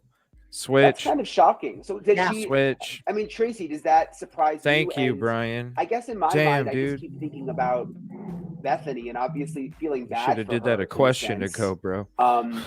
That she, I guess this is just the way the law works, but that she has to go through this with Kohberger's defense team. Yeah. And, look, Brian, I think that's kind of what I'm focused on a little bit as well. I spent a lot of my time interviewing terrorists and criminals. And I know that she's neither of those. But, I think I understand that this case is not obviously being tried in the court of public opinion. Obviously, we don't do something like that. But we have to be she careful, makes good points, in terms though. of how she is treated. She makes good points. Right. And so I think the defense going to her, interviewing her there, those are all about optics. Yeah. Because the They're reality is that something. doesn't sit well They're cooking sometimes something. with people if you're forcing someone to really return to the scene of quite frankly, the trauma I don't smell that it she yet. had. I personally do not think that she has anything exculpatory on Kohberger, but I do think that this is a bit of a fishing expedition because if you read that probable cause affidavit, I've read it several times. I'm really struggling to understand what exactly it is she's going to bring to the table. And I know not everything was released in that, right. But I do think this is a bit of a fishing expedition in a way, but they have to be careful in terms of how she is treated because the reality is she is undergoing a lot of emotional, mental duress right now. And they really I was watching the interview room earlier while I was at work, and he made a good point. He started off his show asking if anybody knew who was this picture, and then he said it was Evel Knievel, and he made a great comparison. He said the defense is like Evel Knievel trying to jump all them damn school buses and shit. Just jumping on that damn rocket. It's all or nothing. And like she kind of like solidifies what he's saying with her opinion because she's basically saying, they need to be careful. Why are they, coming out like this type stuff? So then that's what made me think about the interview room. Chris, whatever his name is, Dono or something, McDo. Chris something. The interview room. I'm just interesting comparison there. I don't know. Do you guys think that they're cooking anything important, or you think it's just a show and they're just throwing a bunch of shit at the wall and they're going to see what sticks? Evil can do it. I don't know. I'm wondering. I don't know. What would they? Okay, so say BF didn't have anything, right? Or there was something that he supposedly has an alibi, whatever. But say, which is kind of hard because you got you have the IDs inside of a glove, inside of a box at the house in PA. So I mean, it's kind of hard to, but fishing for info. What do you think? Okay, so like what they said a few minutes ago, right, is that as a witness, they can just totally shut down and not say nothing. Like maybe, do you think that's what BF did in the first place? Shut down, didn't say nothing to the investigators in the first place. Now that she's back in Nevada or whatever, and so you think, okay, now that's when they're like, you know what, you didn't say nothing before. You need to say something now. And Yeah, what I I'm think curious so. about, huh? What's up? Go ahead, Skittles. I think so, yeah. I think that they're fishing for information or they could be bluffing. And she doesn't know that. I think some surprise stuff is coming out for this case. I think so too. That's what I'm feeling too, JSD. I have a feeling Pam thinks, in her opinion, he'll get off. That's right. I don't like fish. Yeah, could. I think Taylor's I don't know. just trying to intimidate BF, to scare her from testifying or whatever. But what? Okay, but what could they? Okay, so they go down there and talk to her. Is that something that can be used in court where she could be held for contempt or perjury if she lies under oath when she made a statement to them, when she sat down? Or is this kind of off the record kind of shit? Let's sit down, you tell us what you know that you didn't, or I don't know. Like, what is what is the information they're getting? Like the stuff that she already reported to LE, the stuff that she didn't say to LE. Is it off the record? Is it on the record? It's got to be on the record, no? But then I look at it like this: who would put themselves in this position, right? If you're fucking, if you're down there, okay, and you're gonna like, I guess she had to go no matter what, right? The subpoena. Well, if you get subpoenaed, you have to. Yeah. So this was just her way of not having to travel up there. I think she's scared to go up there. Because then she has to face everything that happened again, sort of in her own mind. Yeah, I agree, Skittles. It's got to be scary to go back. Yeah. So I think she's, to stop herself from going through all of that, she's asked them to go and see her where she is, so she doesn't have to face that again. So what do you think? This is a tactic to create doubt in public opinion, but also to create anxiety for BF, so she's terrified to fucking testify when the trial actually takes place? I think so. About her being terrified, I think, yep. They're trying to, I don't know. Well, it's hard to say. Here's the interesting thing, JSD. I don't know it. Here, I'll put the link to the PCA in chat, okay? I don't know where BF is in there. You tell me where BF is in this PCA. When you What's read up, the whole Melissa? PCA, Yeah, I mean, it took when a you couple read the whole hours. PCA, I didn't see it. I didn't hear anything about BF. I didn't remember nothing about BF making a statement. It was all DM. No. Yeah. So nobody knows. Maybe It's something that was maybe not she was the released. one that called 911.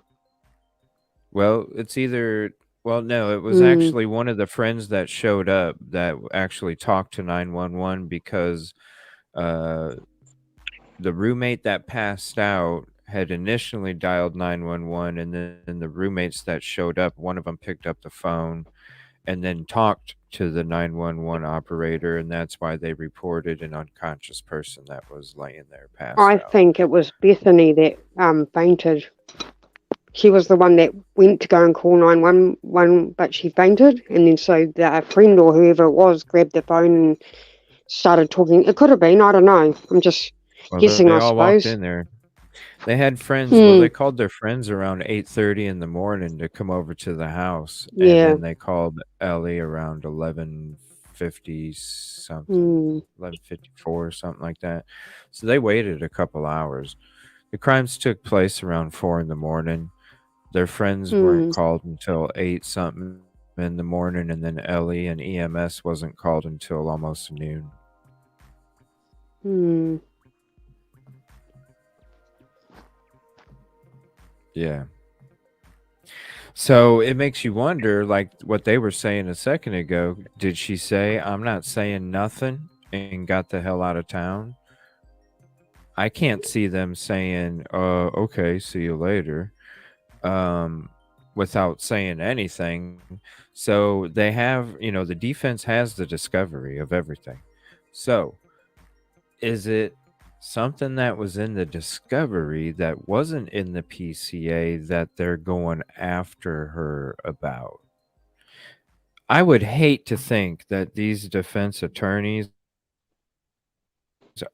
are not only trying to create, that's a game in its own. When you want to create doubt in the public opinion, that's one thing. But when you go to Hmm. fuck with somebody's mental stability, that's another Yeah. thing. And I just don't want to believe that any kind of attorneys are going to go that route. So I'm just going to take that out of the equation, and I'm going to assume that there's something that she said that's in the discovery that makes Hmm. them want to know what the hell. And I'm wondering if it was some kind of statement that has something to do with something different than what was being as a witness. Somebody brought up a good point. There was some stuff on Twitter from Sleuthy Goosey about how leaving a certain detail that doesn't fit the narrative of the suspect that you have Hmm. or that you're going after is also a possibility. So it makes you wonder, did BF state some other information, quote, 4 guys outside of the window, and that didn't fit the narrative, and that's what they want to talk to her Hmm. about? Or is it something that they found on the cell phone or a message on social media or text that she was texting to friends? Hey, did you hear that? It could be the general conversation there. I don't know. I'd like to know if there really is. Doesn't have to. It's like flannel shirt guy. No, we already said that. That's in the discovery. Of course, they're not all in the PCA. It's in the discovery, and the defense has access to the discovery from the get-go. And that's what we're talking about is BF. Did she have conversations that are, I thought I already said that in the discovery.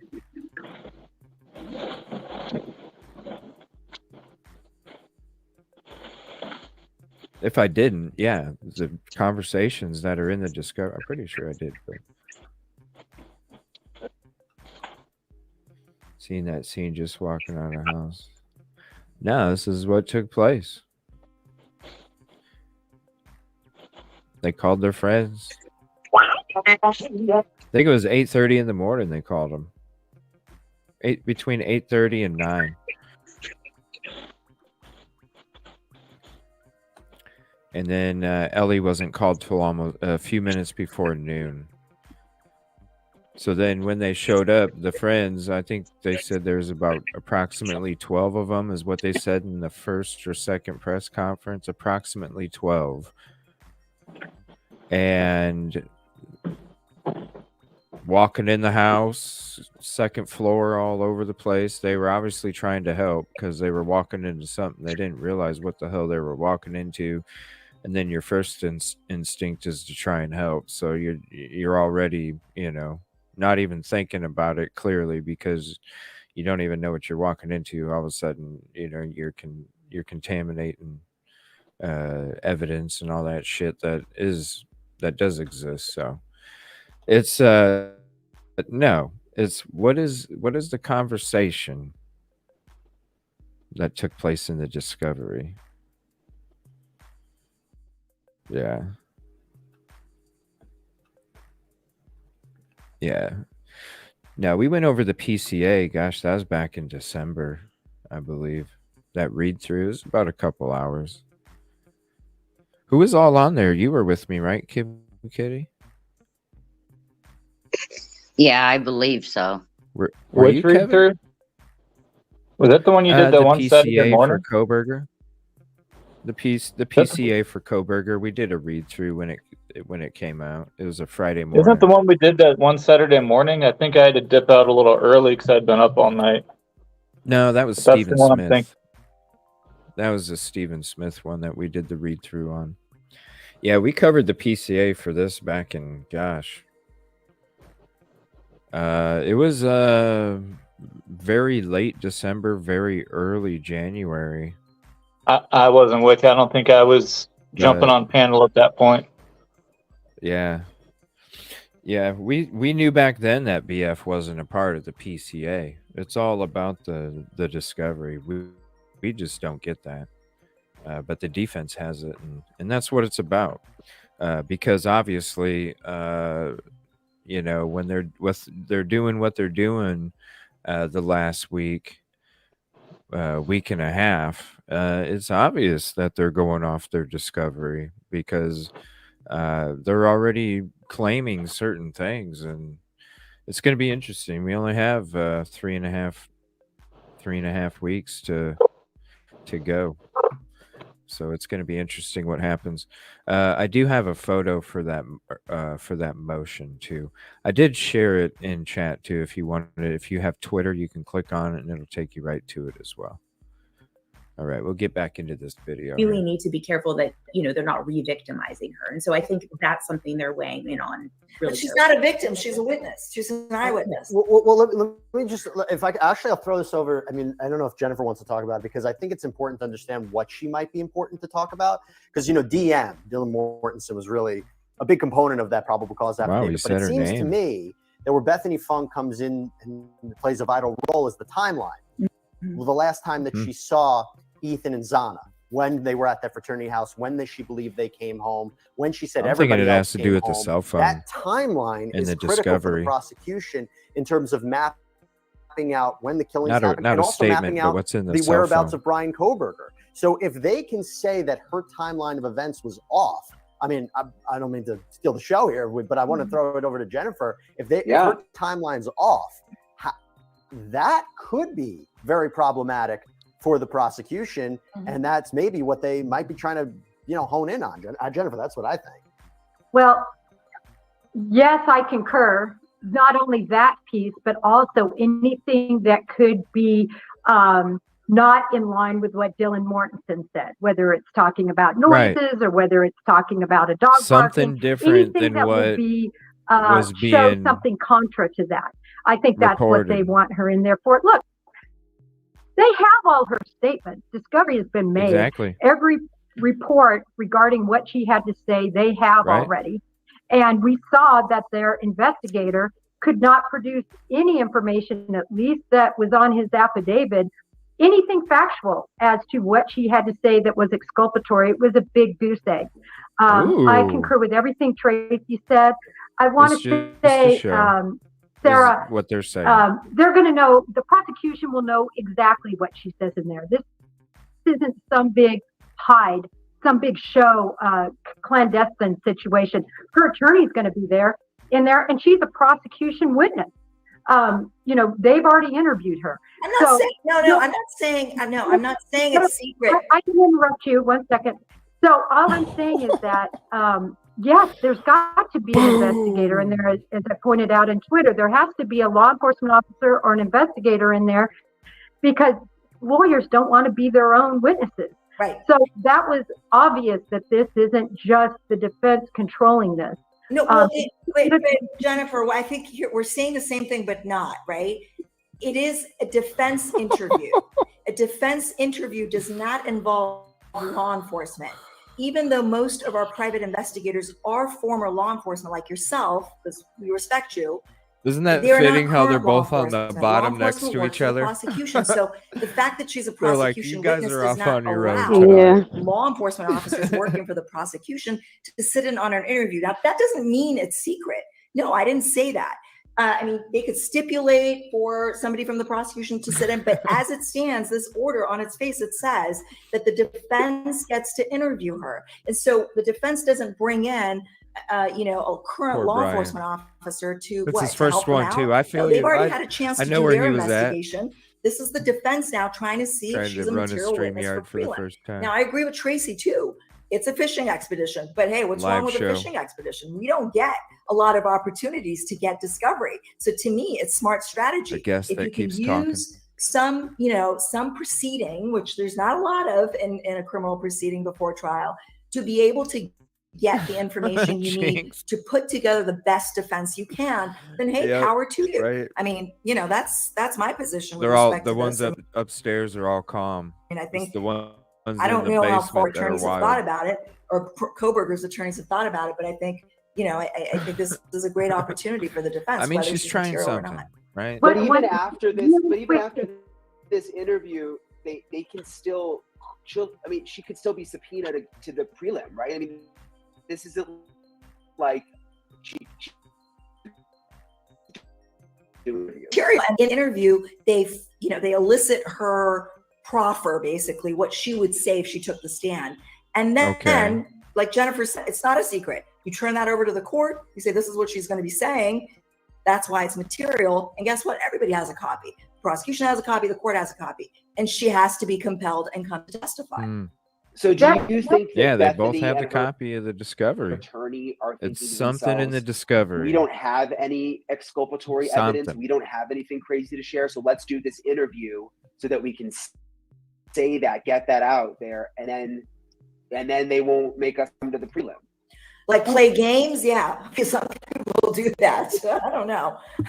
Well, isn't I mean, it? you're nodding your head, Tracy. It seems like that makes sense, though. Why else would they Yeah. agree to the meeting? Why not just we have to go to the prelim? Why have to go through these two awful things? This is what I originally thought that she was doing, and also, and I know I'm going to just be very blunt about this. Ooh. We also have to look at just her as a witness, right, and Dylan as well. I don't think that the defense is hanging their hat on their testimony, right? These are two young ladies who, I don't know what they were, thinking at that particular time, if they had been intoxicated or those kinds of things. So many other factors go into that. I don't think the defense is really, hanging their hat on their testimony.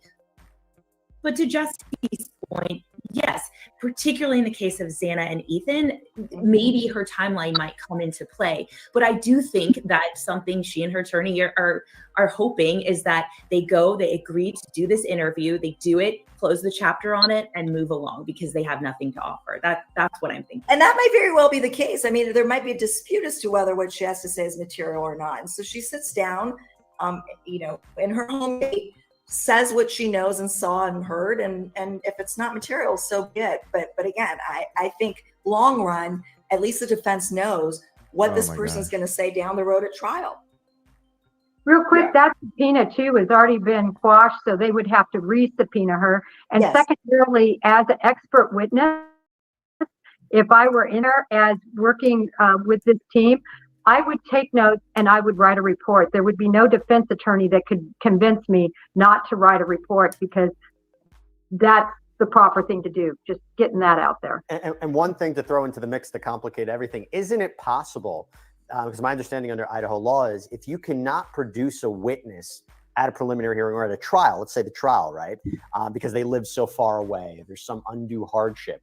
There's a possibility that couldn't she never even have to physically be present in that courtroom for her testimony to actually be played for that jury? I know that's happened before in other trials, in other cases. So if the real concern is for her traveling all the way back to Moscow, going in front of a courtroom, going in front of a jury, couldn't there be some sort of way where her deposition or Yeah, we already is went into recorded, that there's earlier, cross-examination JSD. that's played for a jury later on, which might We be, started I don't the know, show maybe with that. something that could happen here. Yeah, I mean, she then the burden's on her to show that it's too burdensome for her to Yeah. come to Idaho, even if they pay the costs and do all that. And then, of course, I mean, this happened in a lot in the Robert Durst trial. You know, Oh, yeah. a year and a half ago, a lot of it was by deposition because they were afraid that they would lose the witnesses. Some of them were old, some of them I'll were be ending the show with so that. it happens routinely, and they could preserve testimony. But then the burden shifts to her why she can't physically be present, because there's nothing like being right there in front of a jury and being cross-examined. Yeah, that's true. Yep. Let me get to a few questions that have been coming in. It's a different Laura experience. asked, and I think It's got to we don't even have be. the answer to this because we just don't know. What does Bethany Funk know that is exculpatory evidence and could possibly free Brian Kohberger? We don't know. That's the issue. In that document by the investigator, it just said exculpatory details, so we just don't know. Sleuthy asks on YouTube, can Sarah explain that witnesses do in fact testify at a hearing, since the defendant has the right to cross-examine, like Melanie Gibb testifying at the Chad Daybell preliminary hearing? So the preliminary hearing is really, I don't want to say, it's really a tool for both sides to test the strengths and weaknesses of the case. Sometimes certain charges drop, sometimes they don't, mostly they don't. But in this case, I'm sure he'll be bound to answer at trial. But really, it's for the prosecution to put on its witnesses. Rarely does the defense put on an affirmative defense to then be able to call its own witnesses, but they can certainly call their own That was witnesses Pam's to impeach shout out. Thank you, Pam, for mentioning that when we started the witnesses and show. evidence at the prelim. That So was Pam's shout one out. of the things that I've been unclear on Yeah. here is whether Bethany We got a great is team a here. witness that is going to some sort of an affirmative defense, and that's why they're saying she's a exculpatory, etc. Here, let me get Or rid of that if they're closed trying to caption. introduce her impeachment witness to poke holes, because the prelim is where you challenge the strengths of the prosecution's case. You poke the holes there. So, but yeah, to your point, I mean, it depends on whether they're putting on an affirmative defense or they're impeaching the prosecution's witnesses. But either way, they have a right to go beyond just cross-examination. Let me ask you this, Jesse. And speaking of that, we'll have one more Lori Vallow episode coming up pretty soon, probably this coming up weekend. And we're going to be chilling back, finishing up the rest of those interviews. We're going to be watching Alex's widow and his ex-wife, and a little bit more from Melanie Gibb. We got into a really interesting conversation of Melanie Gibb last time. I watched some more stuff on Melanie Gibb, and I'm starting to feel what you guys were talking about when it comes to the sus feeling. So I definitely want to talk some more Melanie Gibb when we do that. It'll probably be this weekend sometime when I do a Lori Vallow episode. And we're gonna finish up all those interviews and stuff that we were starting out, and then we'll have some conversation with the Melanie Gibbs. We'll probably check out Alex's ex-wife and widow first, then we'll hit up the Melanie Gibb after that. That way we can keep the conversation going after that, because I think the interview that we're going to watch this time is even better than the ones that we watched when everybody was getting interviewed by LE. After we got through those, then we started to get into the personal interviews from local TV and stuff. And I wanted to save that one for last with the Melanie Gibb, because she says a lot of crazy stuff in that one. She ain't talking to LE this time. So I want to go, I'll end the one on that one, and then we can kind of keep talking about it as the night goes on. So if you do have your thoughts and theories about Melanie Gibb, go ahead and jot them down on a notebook, and we will probably get into it sometime this weekend. I'm pretty sure I'm going to do it this weekend. But like, I'm just trying to make sure I understand it. So your dad's one of the greatest lawyers. They'll appreciate that. So it's prosecution who gets to decide whether to have a grand jury. Is that right? Yeah, I mean, they weigh the strengths of it. They weigh whether or not they want to go the preliminary hearing route, and they want to go the grand jury route. Look, they are the only ones. Particularly in this case, I know Phantom's being they know how strong the evidence is. We got a vocal. glimpse I of love it in the probable cause affidavit, but my opinion is they probably have so much more, and they maybe at the time than they even showed in that probable cause affidavit. They probably have a lot more now than they did. Kevin. And look, I think they're weighing whether or not to go the preliminary hearing route or the grand jury route. As I mentioned at the beginning, there are advantages to each. But yeah, this is the prosecution's case. This is their burden. And they're going to have to decide which is the best way to show that there's enough probable cause, enough reasonable suspicion, and enough to show that the evidence supports these charges and to go forward with a trial. What's up, Cherry? So if they decide to let's do a grand jury and then there's no prelim, the defense then doesn't get the opportunity. This will be done in about 15 minutes, and then we'll chit chat for a few, and then I think Kelt's going to be coming up. To go after the evidence and say, no, we want to question this person. This isn't about. That all just goes away. Well, I mean, it's in secret, right? And it's not really supposed to be a mini trial. It's not an opportunity for the defendant or the defense. It's not. I mean, when we look at what happened in the last month and a half with Trump and the idea that was a grand jury and it was in New York and we had an opportunity to present a witness that was going to impeach the credibility of Michael Cohen. You don't usually see that a lot of times. So, I mean, and Sarah, you can feel free to disagree with me, but I think that would be one of the advantages for the prosecution here to go the grand jury route, is to basically not turn this into a mini trial, which is what the preliminary hearing in front of the court. But why wouldn't why not just go the grand jury route if you're the prosecution? Because you have to convince more people. You have to convince more people. You have to convince the majority of those jurors. Right? But you're in control. We've seen the probable cause, which seems pretty strong. Yep. And why not just avoid all of this and just do the grand jury? Well, can I jump in? Yeah. Because the prosecution has an obligation to present Brady Giglio material, which is exculpatory material. They cannot just present their case that they would at a prelim. They can't just present evidence that's against the defendant. So they have a duty, because the defendant does not get a chance to be there and defend himself or cross-examine. Is it my feed? Prosecution has that duty to bring in exculpatory evidence. But I agree with Jesse. New York is one of the few exceptions where I was actually surprised. It's not the you, defendant dude. has a right to testify at a grand jury hearing, and then instead Trump sent his lawyer in. But most states and here in Idaho, you don't get to. You're not in the room. Your lawyer's not in the room. You don't know what's happening. Like I said, you get a call. The lawyer gets a call to go pick up the transcript, and you're like, "Holy crap!" You're reading all this stuff and going, "Damn!"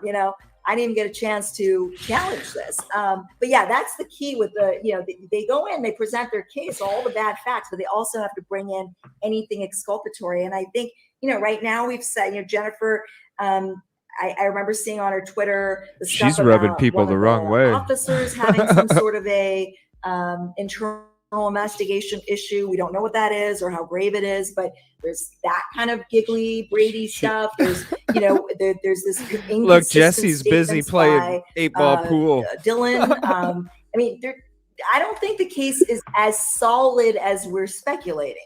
So all that exculpatory stuff has to come in as well. Jesse's busy playing 8-ball pool. And Tracy and Jennifer both checking on the law hair. enforcement side. I mean, it's wait, I want to play 8-ball pool. Got called in to testify in part at these, if there is a grand jury at these secret grand jury hearings. Oh shit! Kim Kitty's like, I'll be right back. This is going to go. That we just won't know about it, but that will happen before the prelim. You can start, Tracy. Oh, I was going to defer to Jennifer. No, you're fine. Go ahead, Jennifer. You go first. I'll go second. Either way, That's the way She it said should no way, go. and then she This starts is a going, no-brainer in almost every other state, but Idaho truly "Oh, this is defers to the classic. preliminary hearing. That's just the way they Awesome handle first show." these types of situations when someone is charged via criminal Right? complaint. So Exactly. I understand that's Right, their norm. JSD? This case is not the norm, and I hope they have a grand jury. He's I think messaging they it should. like, Will "Dude, they? what the I'm not hell?" sure. I agree with Jennifer. This is the one thing I agree with Jennifer on. Is they should. I've been saying, where the hell is the grand jury indictment in this case? Like, when is it happening? You know, I just don't understand. I don't know. You know, what is the stats? Do we know the stats on how many grand jury indictments they've had in Latah County? I don't know, but it's very odd to me. Oh, I had a I'm feeling sorry. you guys would agree on something. Sorry. Yeah. Sorry. I agree with Jennifer 100%. I am very surprised. I'm sure Jennifer's testified in front of a grand jury many times. I have as well, and I've never seen something go to preliminary, not to a grand jury. And this is I'm Go ahead, very buddy. surprised we don't have We a got grand about jury indictment. To be 15 left or completely so. honest Let me with check. you, and so I fear that if it goes preliminary, it's 15. going to turn into a bit of a circus, Go ahead which if is you need what they don't want. And a grand jury just seems like the best move, quite frankly. I'm coming at it from a prosecution side, but it seems like the best move from the prosecution side. And by the way, it was the defense's perspective. This is exculpatory information. We don't know. It's their opinion that it's that strong. Right. We have no idea what it is. Right. It might have just been one little line they read in a police report. It's No. not even really that big of a deal. I'll drink my They- coffee. We blow things up. We blow things up for sure. Oh my gosh! Listen to you. We would have seen it in that affidavit. If there were fire there, we would have seen it in the affidavit. We're just seeing a little smoke. We don't know what was Yeah, in but it. if they're just trying to make it look like Kohberger did it in the affidavit, why would they include something that doesn't make it that look right? I mean, the prosecution wouldn't want to include something that would make Kohberger look good, right? I mean, in the PI affidavit, in their Oh, I see. private investigators' affidavit, there was nothing other than a conclusion. There was no evidence in support of that. Yeah, That's the I'm sorry. problem. Yeah, No I was worries. thinking of the other one. Okay, I just want to get each of you on this, and then we can quickly move on to Vallow. This is a question from YouTube from Kevin Oak.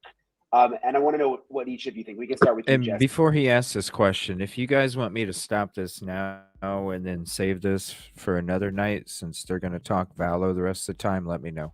Or we can keep watching it. Just let me know in chat. And you guys let me know as well. Do you guys want to watch Vallow after this, or just end it after he asks this next question? What do you guys feel in chat? We got about 15, 17 minutes.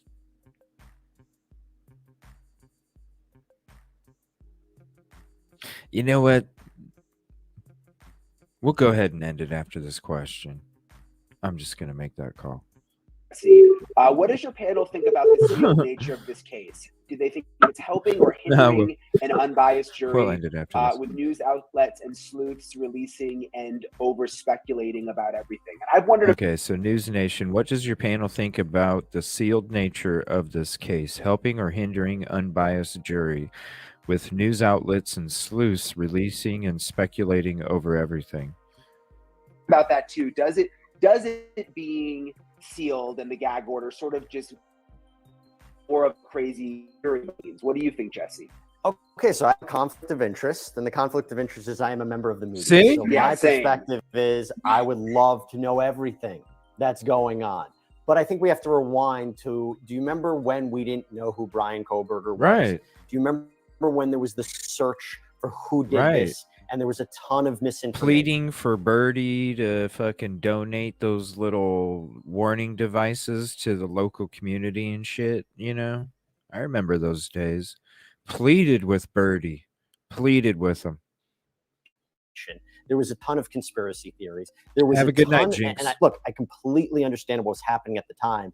There unfortunately with them. was mismessaging Donated. between different agencies and the parents, and it was a really, really tenuous time where we weren't really sure Man, what that's a was long time happening. ago. And I think that is what may have led to this gag order. And so, as much as I would like to have more information and us not reading the tea leaves, I 100% understand why there is a sealing nature here. I think it's trying to protect not only, let's just The say, jury. the prosecution's case, but it's also protecting the defendant as well. Yeah. But when we talk about protecting the prosecution's case, we have to remember that they don't want to do anything that would jeopardize their case, whether it's influencing a jury panel later on when there's a trial, or giving the defense any information that would say that this was an unfair prosecution. So I understand why it's sealed. Again, I do have that conflict, but I'm not going to be I'm not going to be fighting it in the sense that I don't understand it. I completely do. What do you think, Tracy? Do you think it should be as sealed as it is? I do. And I'm sure everyone's going to hate me for saying that, because I understand, like what Jesse was saying. I get it. I get why people want that information. And I think at the beginning, that information actually stemmed from the need for public safety. People weren't sure if there was this killer on the loose, right? And that's what was leading to a lot of this speculation, because the messaging behind that was unclear. And I get all of that perspective. However, it was also leading to people being vilified, in the media and on a lot of these sites. And that's also highly problematic. We know that the internet sort of lives forever, but really my biggest reason for wanting this to remain sealed for right now is exactly what Jesse's talking about.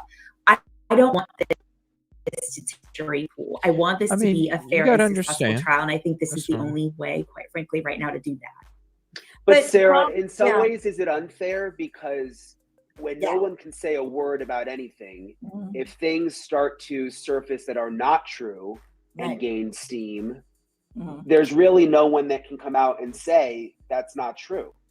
So this is the thing with gag orders, is as much as I listen, as attorney, Here she gag goes orders again. can be good and bad in the sense that, I guess my concern about what Jesse was saying, the role of media in this presumption of innocence and right to fair trial, that's a big concern for me, because I see how social media and all the online activity and speculation impacts a trial. Like, look at what happened with Murdoch, for example. But then you look back to, for example, the Michael Jackson case. The media publicity actually helped him. He was really the most hated man before trial started, and then suddenly things started to change in his favor. So it really depends on the case, more than just beyond the inquiring minds kind of thing. The problem with a gag order is that inevitably it favors the prosecution, because usually when there's information and leaks that come out, they're pro-prosecution and anti-defense, and defense doesn't get to say anything. The defense can't really defend those things. So, I don't know what I would do in this case, but it's really, as much as I agree with Tracy that I want my clients to have a fair trial, jury not be tainted, it also has this problem that it really favors the prosecution more than the defense. Jennifer, again, I'm like Jesse. I'm biased. I can't help it. I'm a reporter at heart. Like, I want to know everything. Yeah. I think it's great to have everything in black and white that we can report. Oh my gosh, you just what do you think, Jennifer? What? She irritates me. I didn't hear I you. can't help it. Yeah, I know she's rubbing people. A lot of people the wrong way. I'm like, damn, when is this gonna end? But they keep answering questions about the gag order for Idaho. So Put a gag order on her. Yeah. Forget the order. Just put the gag on her. Yeah. I like your snoring effect there, CJ. That was good. Yeah, I know. It's like, Yeah. when is it gonna end? I'm starting to feel you. Kel, let me know if you're ready to come up in 5 to 10.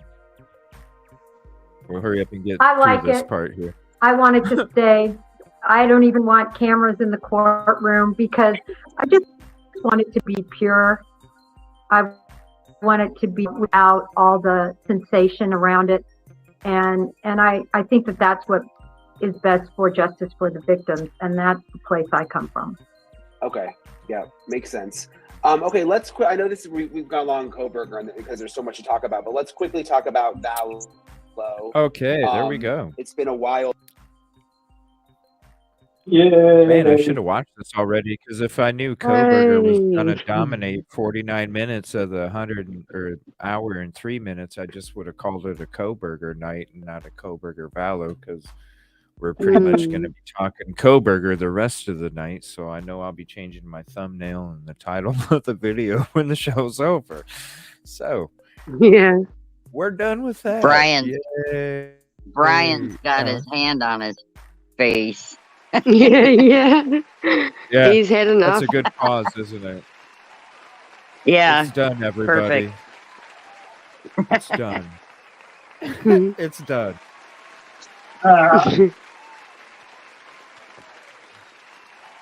Oh, that's a good. That's about how I feel right now. The way Brian Enton's looking. Right. I think we all are. Oh. So I gotta Look at know, is it Jennifer. that annoying when I talk? So I feel like it's that annoying when I talk. No. Not at all, man. I was actually I normally don't re-listen to my shows, but just because I'm always listening to other people's now. In the beginning, I did used to listen to my shows all the time, but now that I go to so many channels and hang out and try and support, usually I'm listening to other people's stuff, but there wasn't too many people streaming this early afternoon, so I was like, yeah, I'll listen to my show from last night. There's really good conversations in the show, man. We had SRB hop up, we had Cassie hop up, Kevin was with us all night. Kid Kitty was up. No, you weren't up there last night, were you, Kid Kitty? I thought. No, you weren't No. last night. She Yeah, didn't we had want to some talk good because she was conversations mad last at me. night. I thought I'd take a break from panel. Yeah, we had some good conversations last night.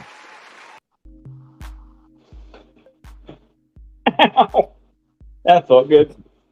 What happened? You banged your knee? I just ran my knee right in the corner of my desk, actually.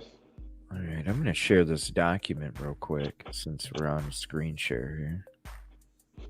Uh-oh, somebody dropped out. I think it was Truthful Soul.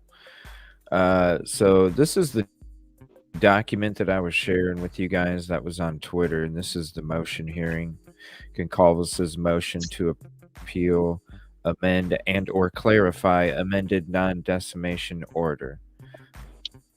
So it's right here. 5/25/2023 at 10 a.m. Megan Marshall is the judge. So there is the paperwork.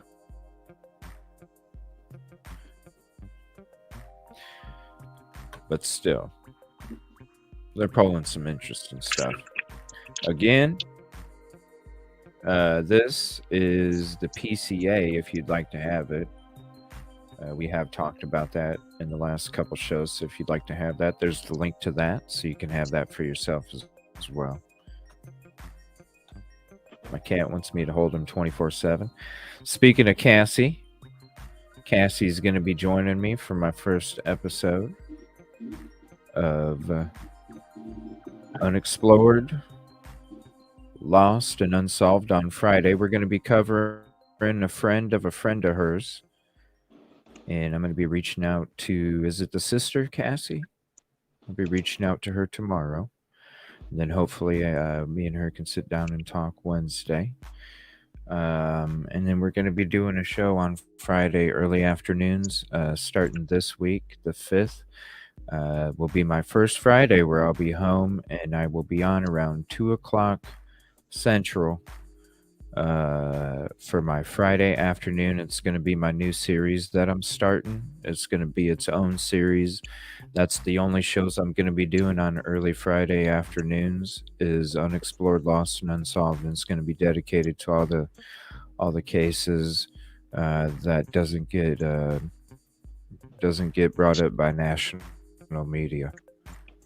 So it's something I wanted to start for a long time, and I'm finally I have the perfect time slot to do it, and it's coming up, and yeah, I'm really excited to start that. So I just want to say thank you to Cassie, and I think it might be a weekly thing where Cassie joins me on the Unexplored, Lost, and Unsolved. I think that'll be really cool. Me and Cassie kind of doing some cocoa. Excited for it. But yeah, here's the PCA. And Kelt, are you out there? Cassie H.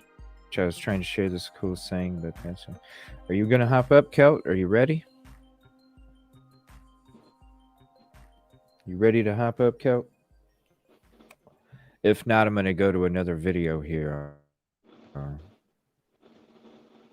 So we already read through the motions, so I don't need to look at the video for that. DoorDash to Moscow. Okay, Phantom, you sent me this link earlier, and this is what I have to ask everybody now, because I noticed that the name is different. It's JLR Copyright Investigates. Now, the last show that I used a clip from JLR, I was slapped on the wrist by somebody I wasn't allowed to see, and that's the first time it's ever happened by somebody I wasn't allowed to see who slapped me. So, with all this crazy ass strike this, strike that going on with YouTube right now when it comes to other creators, does anybody know if, because ever since that night and I got that wrist slap that was incognito, I haven't played another video from. There was a few creators that I haven't played since, just because I didn't want to get that invisible wrist slap. So it is something I would like to check out, Phantom, but I don't know. Just like WFLA, anything on that station, I know I can't play that either because I'll get the very hard wrist slap from that channel. CJ. Yeah, what's up? Okay, I think Kelt's ready to come up. Yeah, I was asking if you do. Otherwise, I'm going to get into another video. Let me see. I'll throw the link out there. And let me get to that video. It's a Crime Circus video that Kelt wanted us to watch last night. And it's got a very interesting thumbnail on it. Where did it go? Right there. Very interesting thumbnail. So this is, and correct me if I'm wrong, Brian Kohberger, DoorDash, Fact versus Fiction. Oh, I did. I remember seeing this because I watched the Truth and Transparency video. That was. Did you see that one too? Let me see. What's up, Kelt? Did you see the Truth and Transparency video when it came to the rebuttal of the Crime Circus's video? No. Who did the rebuttal? Truth and Transparency. Well, yeah, check it out. I guess it's better to. We should probably watch his and then see what the rebuttal is, right? Well, I don't know if we could do that tonight. That's probably about it. Because I think hers is like 24 minutes or 25 minutes or something. This one's already 18. We got about 45 left. We'll see what's up. So is there anything specific about this you want to bring up before we watch it, or is there a certain part you want to get to? What's up? Well, okay, you guys probably have this timeline down better than I do, but he brought up some interesting things about. He brought up the let's see, I'm trying to look. He brought up the warrant to show exactly what it, so he could prove it, right, by showing you with the warrant. He says DoorDash wasn't served a warrant until December 6th. So that's what, approximately 3 weeks after the murders. December 7th, DoorDash provides the information to the police. That very same day, the police released the information about looking for the white Hyundai. So why did the police wait so long when they already had the video camera footage from the neighbor's surveillance camera? Well, you know what's crazy when you're bringing that up is why were they looking for the year that is not Kohberger's? They were looking for 2 different years than the 2 different years they should have been looking for. Guess and who has also, didn't we know about the DoorDash pretty early on? I'm sorry, CJ. Didn't we know about the DoorDash Okay, so the DoorDash driver probably heard that there was a murder and they would have said, I I just delivered to that house. I should talk to the police. Yet they didn't. They were the first person that was interviewed. But when? Because if they didn't request DoorDash documents until the 6th of December, when did they talk to the guy and clear him? That's interesting. Well, another thing that's interesting is the first day that they came out, that the crime, when the crime took place, that day they were already telling people not to worry, that it was self-unaliving situation. Oh yeah. Yeah. And when it comes to the 2 years of the vehicle that they were looking for, Kopaka owned that model. No way. No way. And he owned a silver one. And does a silver car look like a white car at nighttime? And did he deliver DoorDash? I don't know about that. There's a lot more stuff we have to man. dig into with that connection, but yeah. Yeah, it's pretty crazy. I do remember this video now that we are digging into it, and it is a very good video. So if you guys haven't watched it, it's going to be a very good video for you to check out. Hold on. They found a receipt. Well, here's the thing. When it comes to the DoorDash, JSD, the DoorDash, the DoorDash that ordered the DoorDash for Zaina, because when the crime first took place and all the news reporters were taking photos of the house, they are the ones that actually got the photo that went through the living room window that showed the DoorDash on the shelf with Zaina's name on it. So that's where the picture came from, okay? Here's the thing about the DoorDash.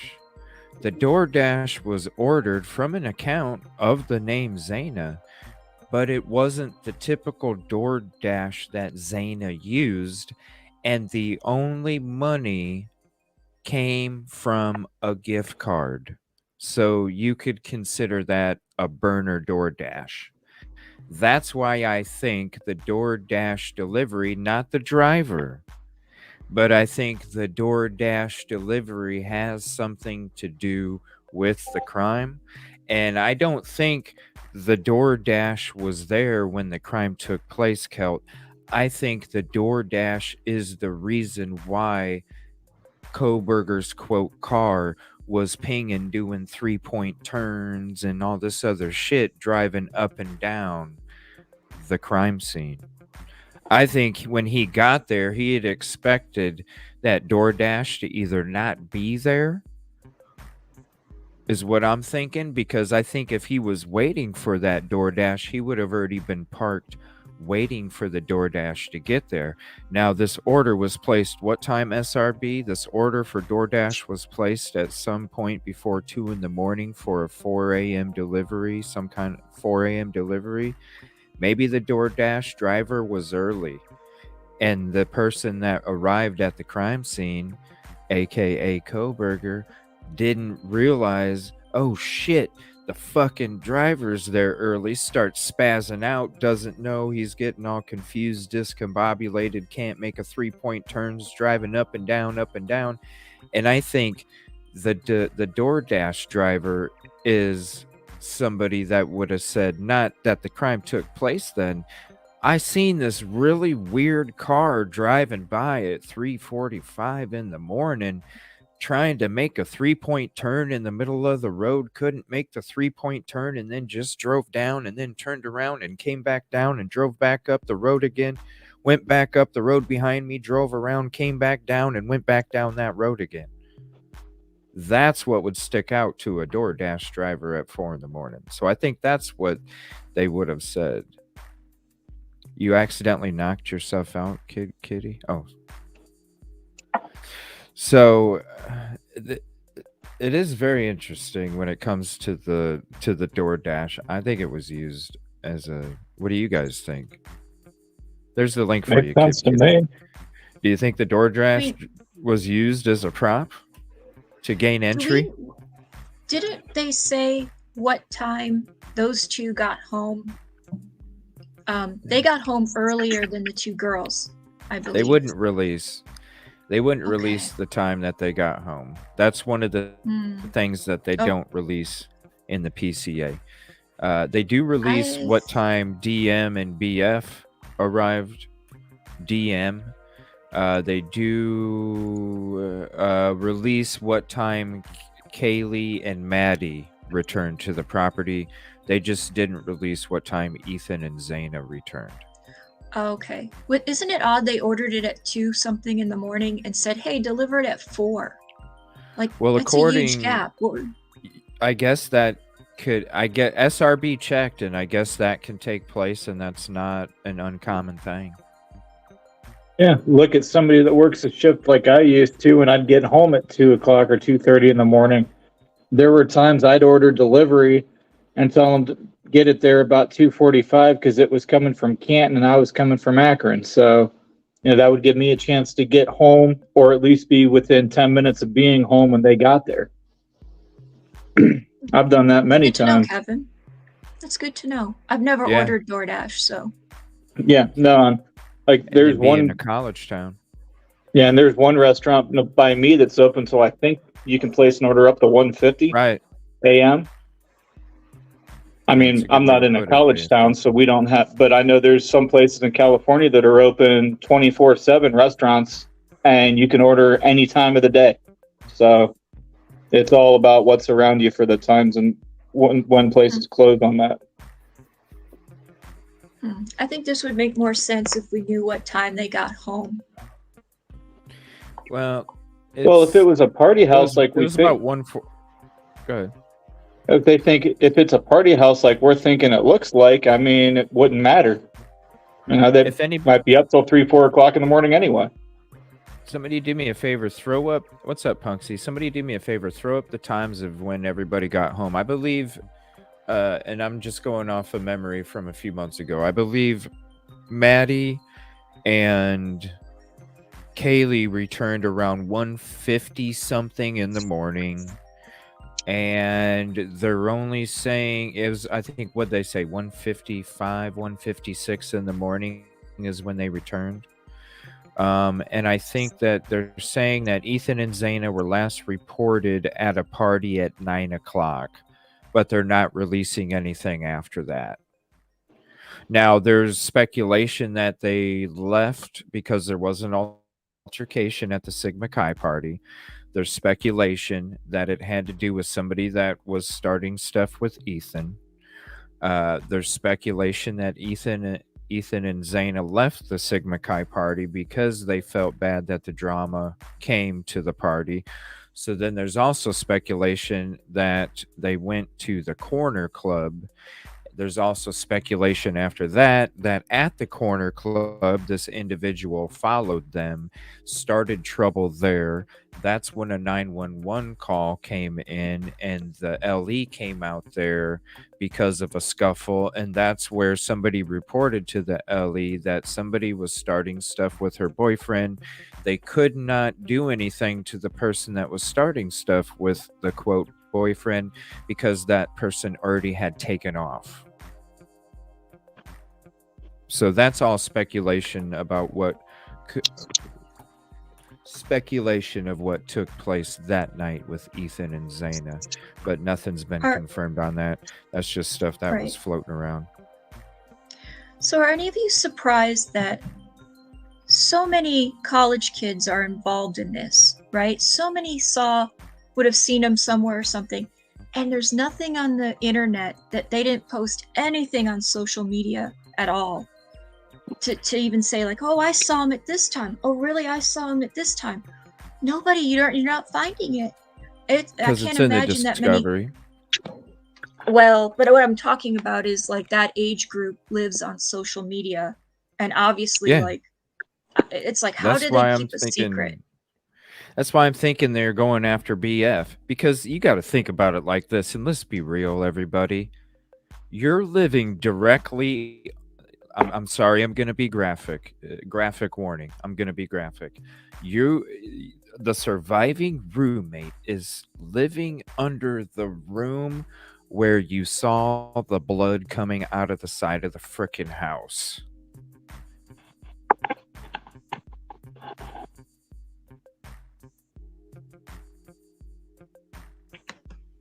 Like, I know you're not under the whole room when I'm looking at the floor plan.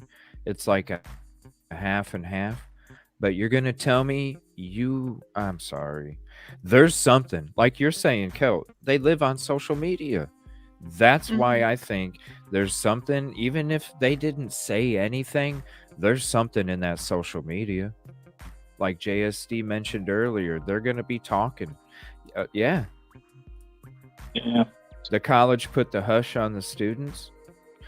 Yeah, because did you hear that the only two fraternities that are under some kind of probation is the two that involved the students that were unalived? Yeah, there was no time mentioned for E and X in the PCA. Yeah, just that it was like 9 o'clock is when they were that's the last time that LE reported. They didn't even give us a time of what time they returned. That's why I think that speculation about going from Sigma Chi to Corner Club might not just be speculation. And this whole 911 call, this person threatening somebody's boyfriend because the female's the one that called LE to the Corner Club. You know,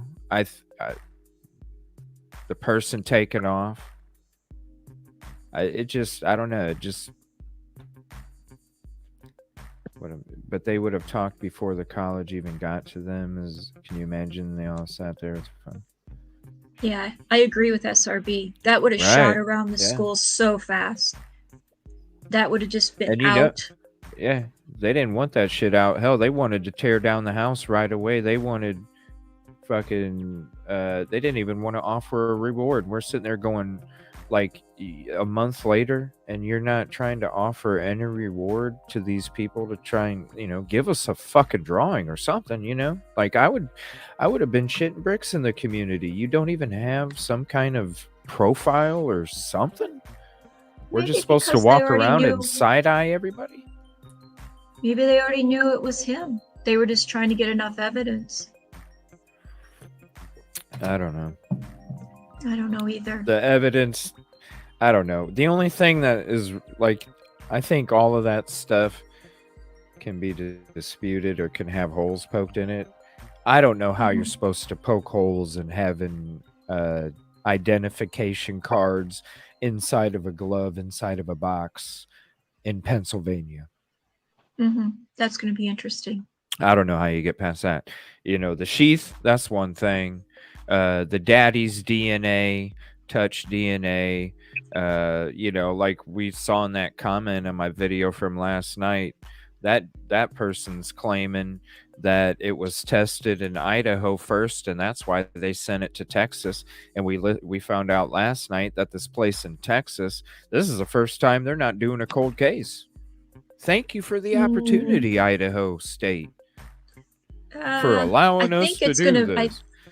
I think that's Orthram, and they have done cold cases, and they're identifying that's John what I'm and Jane saying. Doe's That's what left they and right. That's what that's what I was saying. That's what their niche is cold cases. That's why they said thank you to Idaho for allowing us to do the first one that's not a cold case. Oh, okay. Sorry. Did they say that was actually they sent them the knife sheath, or was it something else? They didn't say. Oh, that's that's good. what they sent them, because that's what the person was claiming in that comment, that Idaho got a no hit on the touch DNA, so that's why they sent it down to Texas. When we're looking at the report last night, there's no mention of it going to Texas, only in Idaho. Now people are saying that's normal shit, But I don't know. That don't seem normal to me. Why wouldn't you put Texas down on the paperwork if it went to Texas too? You're right. It's another Even one of those. I don't get it. Even if it is another facility that specializes in whatever you need it to special, I don't care. Why is it not in the paperwork?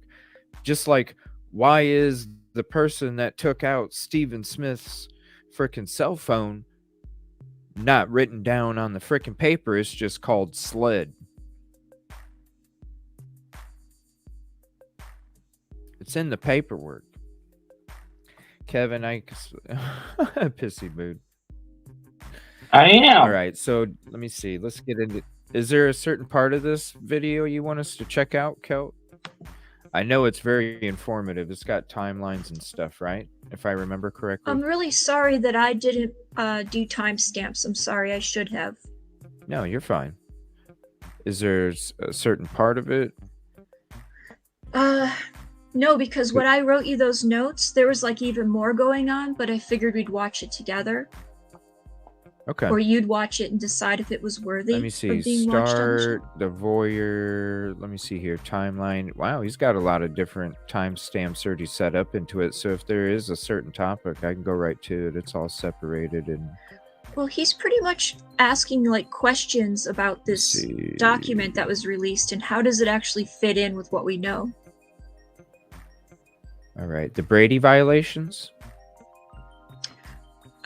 Isn't the Brady violation something to do with the police officer?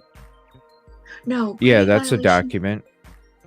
Which document are you talking about? Because that's a document that came out recently too. Well, see, there you go. He's talking about the timeline.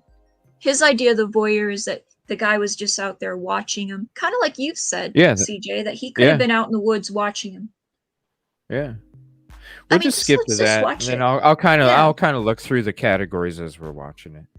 Right on. Let's see here. Did Kid Kitty get back But up first, let's discuss the I haven't seen her. No. All right.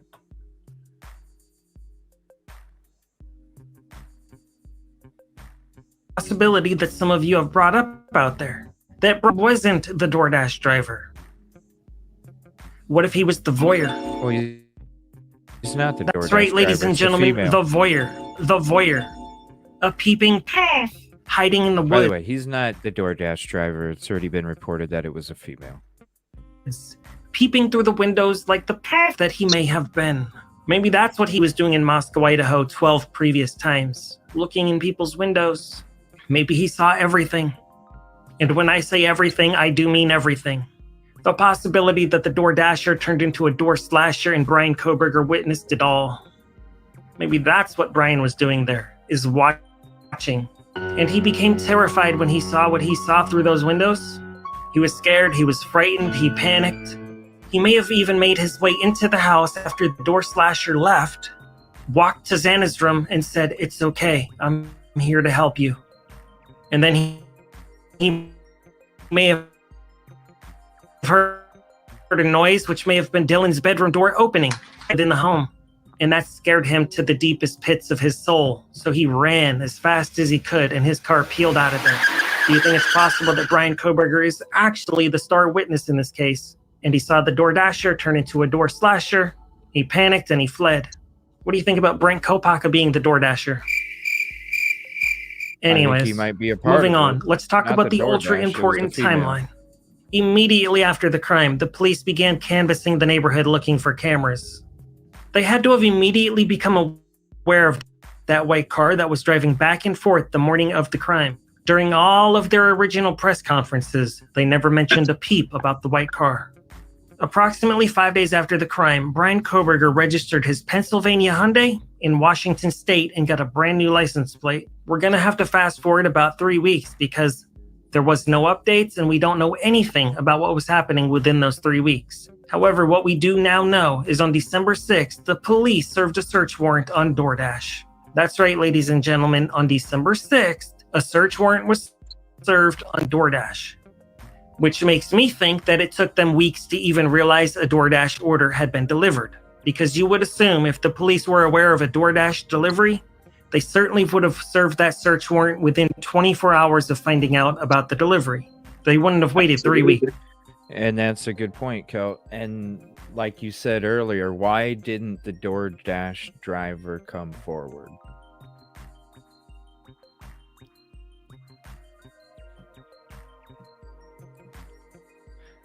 And how did they not notice the receipt on the damn bag if you're investigating shit?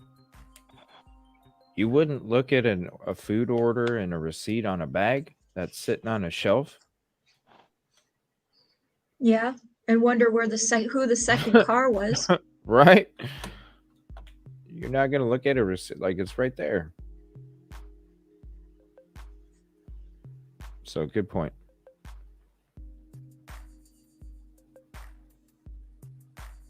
That doesn't make any sense. This is a quadruple passing away. That's serious business. It wouldn't make any sense not to put that warrant in immediately. So that tells me the DoorDasher did not come forward on his own after the crime happened. Within 24 hours, DoorDash responded to the police, which was December 7th. DoorDash gave the police everything they wanted to know. And on the exact same day, December 7th, that's when the police went public for the first time ever that they were looking for a 2011 to 2013 white Hyundai Elantra. That's no coincidence, ladies and gentlemen. That's an important clue, an important piece of the puzzle. The next date on our ultra-important timeline is December 13th. So between December 7th and December 13th, that's important. According to the arrest affidavit, the police did speak with the DoorDash driver. Assuming Brian Kohberger or Brent Kopaka is the DoorDash driver, I think it's highly likely that they were spoken to between December 7th and December 13th. Because that's when things really started heating up in this case. And you know that's true. On December 13th, a picture of a white car from a local gas station is leaked to the media. I personally think that that was leaked intentionally by law enforcement in this cat and mouse game. Approximately the exact same day, December 13th, when the picture of the white car leaked, that's when Brian and his daddy fled the state. Also something to keep in mind, Brian's daddy flew out to Washington. That's a 12 to 24 hour flight with multiple layovers, and I'm not even including the 45-minute trip to the airport or Brian having to pick up his daddy from the airport. That is a ton of traveling for this man to be doing, away from his wife right before the holidays, going all the way across the country when his son's coming home anyways. Also, it wasn't a cheap trip either. It would have cost about $1,000. That's right, $1,000, ladies and gentlemen. Which makes me think maybe the note in Brian's bedroom said, "Dear Dad, thanks for spending $1,000 on the plane ticket. I'll pay you back if I get away with this." Moving along with this ultra-important timeline, December 15th. I bet most of you out there already know this, but it's important. It's part of the timeline. December 15th. Brian and his daddy were pulled over twice, 10 minutes apart, just outside Indianapolis, Indiana. They were supposedly just looking for Thai food. And when Brian's daddy mentioned that they were heading to Pennsylvania, you all saw the look on Brian Kohberger's face. He didn't want the police to know about that. On their own, they started talking about Brent Kopaka's situation with the SWAT team. But they did not mention the Moscow, Idaho situation, which was a much bigger news story in the area. No tickets were issued, no insurance or registration was asked for, and no IDs were run. It was an advanced cat and mouse game, and the cat always catches the mouse. And there were dozens of FBI agents, tons of law enforcement, and a whole lot of great minds behind the scenes playing these psychological games on Brian Kohberger. December 15th and on, there's about a 2-week gap in this time frame. We really don't know what Brian Kohberger was up to, what he was doing, or what law enforcement was doing behind the scenes. What we do know, Brian Kohberger had gloves on. Brian Kohberger was going to the grocery store shopping with the gloves on. And he was even caught playing inside of his neighbor's garbage can with his gloves on. On December 30th, in the early morning hours, a raid is conducted on Brian Kohberger's parents' house in Pennsylvania, and Brian is arrested. He allegedly asked, "Has anybody else been arrested?" Yep. On that exact same day, Papa Roger and Inside Looking disappeared from the internet forever. Oh, I remember those. They both had been obsessed with this case. I remember They had reading been posting those about this message case boards. between 18 and Wow. 24 hours per day, every single day for a month. Oh my and a gosh. half. I forgot all those. On the biggest, most important date out of all dates in this entire case, they disappeared. Yeah. They had nothing else to say. Nobody's heard from them or seen them since, and both of their accounts have. And I tell you what, when we read through all that crap, boy, did it seem like they were fucking there. When we read through all that shit, man, did it seem like they were part of it. Holy crap, the frick. And when people would disagree with them and shit, oh man, they would snap back, freaking tell you what. No, it happened. Nope. This is how it happened. This is how it happened. Crazy. Seems like there's still some like things that are just not explained very well. Like the guy, what was his name? What was the other? Kopaka. Right. That wasn't it. There is. No one's even said there was an investigation into that, because this guy's saying that they don't even know for sure those two roommates were home that he was supposedly threatening. Right? And here's a theory to throw out. Did Brian call that SWAT in? Did he call that in? And That's then what we he were takes talking off about with his last dad? night. Dude, okay. There you Yeah. go. There was a few people bringing that same point up last night. I mean, it was a really lot of good conversations. Hell, the last few episodes on this Idaho 4, we've had a lot of interesting theories and different ideas, and plus this other stuff like coming out and stuff. There's been a lot of great conversations these last few episodes, so I thank you guys and everybody else in chat, like, for real. The different aspects. But Cassie was even bringing up the theory of, and I need to make a short out of it still. I was kind of working on it before the show, but I ran out of time. But she's got a theory where she's talking about a clone phone and a car decoy and ditching the knife from a bike.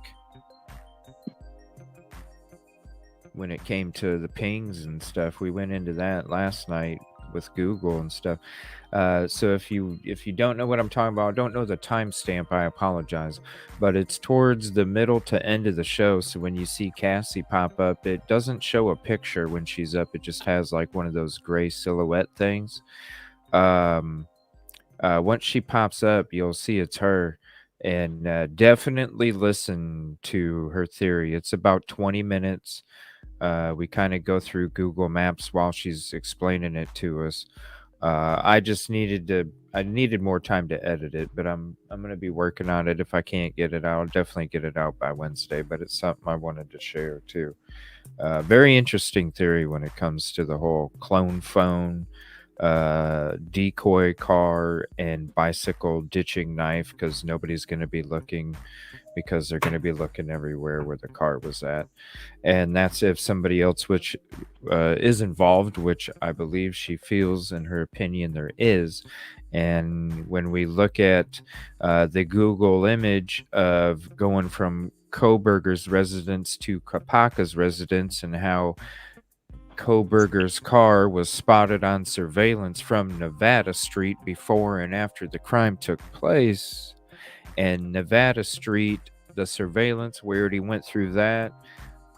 It's on a route right to freaking Kopaka. It's actually only a few blocks from Kopaka's house, where he stayed at his apartment.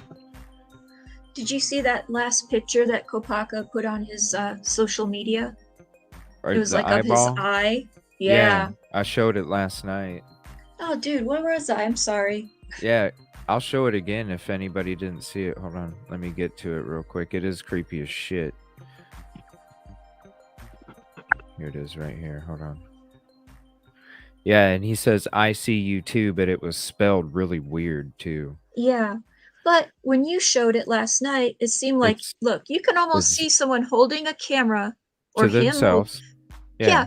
To Okay. himself. Well, Crime Circus is trying to say that inside this eye is embedded the crime scene. And I'm like, that's a little too much. When you can clearly see, yeah, like what's going on over here towards the right. Here, I'll But zoom it you in can for you guys. you can see the camera right there. There, I'll let you guys look Yeah. at it.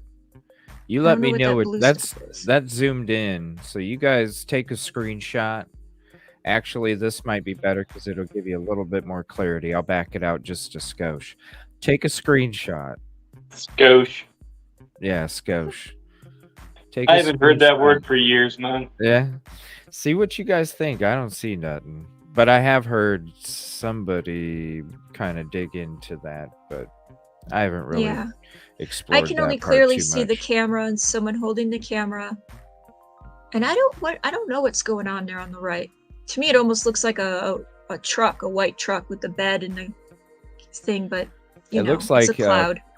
I can definitely see him holding up the phone because you can see the phone where the black spot in the circle in the center of his eye would be. That's where the phone's being held up. And it looks like he's outside. To me, it looks like it's some kind of patio with white railing going down the side, which would be on the outside of the eyeball going towards the brown. I see some kind of white railing going down. So to me, it looks like there's like a garbage can in a driveway off to the left that has some kind of brick with some kind of vegetation inside of the brick on the left. So to me, it looks like a driveway of some sort with a patio going down, and it looks like he's up on a patio. But I can definitely see him holding his phone out. I can see the phone case. Yeah, that's interesting. But to me, it almost looked like he was facing a mirror because I see the two hands holding the phone. So I don't know how he took the picture, but I see like two hands. Zoomed in, arms, I would imagine. The arms holding up but it's almost like we're seeing a reflection then. Yeah, we're seeing a reflection off of his eyeball. Kind of like if you have one of those circle lights in front of you and you look up, you can see the circle light in your eyeball, the reflection of it. But don't you guys see? It looks like, I don't know. I'm confused because I can't point, but you look where the camera is, right? And then coming out from both ends, I thought those were his arms holding right the camera. Here. Here's one arm right here. And then here's the other arm right here. Yeah. Yeah. So he took it into a camera. He took it into a mirror? No. He took it of himself. Well then, I get it. Okay. But he zoomed it in. And it's, as far as we know, it's a cropped photo too. He could have, seriously, he could have taken the picture. It could have showed his whole face, and then he just cropped out his eyeball. Oh yeah. Because he wanted to make it a specific, picture just with his eyeball. I could definitely see somebody cropping it out, especially if he's sending a creepy ass message, "I see you too." I wonder what that meant. I definitely see his hands there. I see his hands over here. Right here is the railing that I'm talking about. One side of the railing. Over here is the other side of the railing. Right here is where it looks like a garbage can, and then over here going along, if you can see my mouse, right here is the bricks to separate the driveway, because all this appears to be gravel to me. And then over here is where it's all like vegetation, where it meets the brick that then meets the gravel for a driveway. That's just what I see. You ever wonder what that message meant? Who was it to? Who does he see? Gosh, I'm trying to remember because he messaged it to somebody, and this was like back in December, January, and I'm trying to think of who it was. Does anybody remember who he was messaging it to? It was somebody. It was one of these message boards that we were reading. It was one of those message boards that we were reading, and it was referring to them. I can't remember. Or no, was it a No, I think it was a Facebook post. Because it was right before he passed away from the incident. It was like very recent. All right, let me get back to this video here. been deleted, and nobody's taking credit for saying that those were their accounts. Please leave me a comment down below with what you think about this timeline so far. This timeline is straight facts, ladies and gentlemen, even though you know this is a guessing show. This timeline is very accurate because I've done my research. And shortly after that is when we heard about the DoorDash driver for the first time ever. It was in the arrest affidavit. Prior to that, the DoorDash driver was not cleared. The DoorDash driver was never spoken about. We didn't know about any DoorDash driver, just like we didn't know about any white Hyundai before December 7th. Online sleuths had speculated that there was a DoorDash driver because of the Jack-in-the-Box bag that's on the counter in the kitchen. Yeah, there you There's go. only 2 restaurants open at that hour in that area. But that wasn't the kitchen though. That was the living room. DoorDash driver was not cleared. The DoorDash driver was never spoken about. We didn't know about any DoorDash driver, just like we didn't know about any white Hyundai before December 7th. Online sleuths had speculated that there was a DoorDash driver because of the Jack-in-the-Box bag that's on the counter in the kitchen. There's only 2 restaurants open at that hour in that area. Jack-in-the-Box and Taco Bell. They both do deliveries until... I could have swore, and if anybody can find the picture, let me know. I could have swore the picture was taken from where you enter from the back door from the first floor, and it was taken through the second window that had red Solo cups in the windowsill, and you could see the the sliding bag. glass door led into the kitchen. Yeah, that does. I'm talking about the other side of the house. Oh, I'm sorry. I thought that went into the 2 bedrooms. No, the other side of the house is where you enter through the first floor. Oh, yeah. Yeah. So when you're looking at the window that's on the second floor from outside in the parking lot, you see the red Solo cups. If you've seen that picture, you know what I'm talking about. There's red SRB Solo thinks cups it was... all up in that window. Check out what SRB It is was saying. taken through the kitchen window. Which window? Through the sliding glass door? Send me the picture if anybody has the real picture. I don't have that one. Around the corner.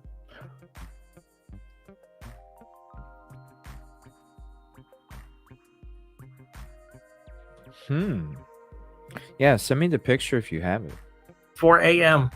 I've received a lot of comments regarding the arrest affidavit stating Brian's cell phone was turned off, so he couldn't have been doing DoorDash delivery.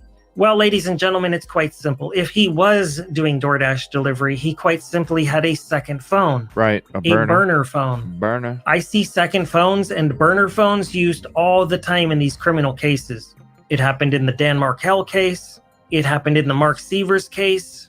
So on and so forth. It happened so many times. Also, it's a good possibility that somebody was with him. Maybe Brent Kopaka or somebody else. I'm just guessing and I'm just wondering and I'm just asking questions. Because when I get DoorDash delivery, there's usually 2 people in the car. Sometimes even more. I'll look at my app, I'll see who the person is and what kind of car they're supposed to be in, and it'll be a different gender and a different vehicle. I'll be expecting some guy to show up, and then a beautiful woman shows up on my front door. Anyways. Are you serious? Some people set up fake accounts. Some people sign up under their friends' names. That's creepy. There's a lot of possibilities there. Let's talk about mileage on Brian's car. That's important. Check this out. Somebody put 16,000 miles in only 7 months on Brian's car. That's basically impossible unless you are a delivery driver. And in the previous 5 months, he had only put on 2,000 miles on his car. So at a certain point, he began driving a lot. He got behind that wheel without his visual snow, and he was just peeling out left and right trying to park that car. Plus, it was reported that he was out there in June, out in Pullman and Moscow in June, before he even moved there. So there's a lot of miles right there too. For many years, it's always been stated that the average person puts about 10 to 12,000 miles per year on their vehicle. In the last couple of years, people have been driving a lot less. So 16,000 miles in 7 months is a lot, ladies and gentlemen. Also, when you're doing a Google search in the area looking for a vegan restaurant, the first result is Mad Greek. And Brian was allegedly a hardcore virgin. I mean vegan. Police also did a search warrant on Venmo, and DoorDash accepts Venmo.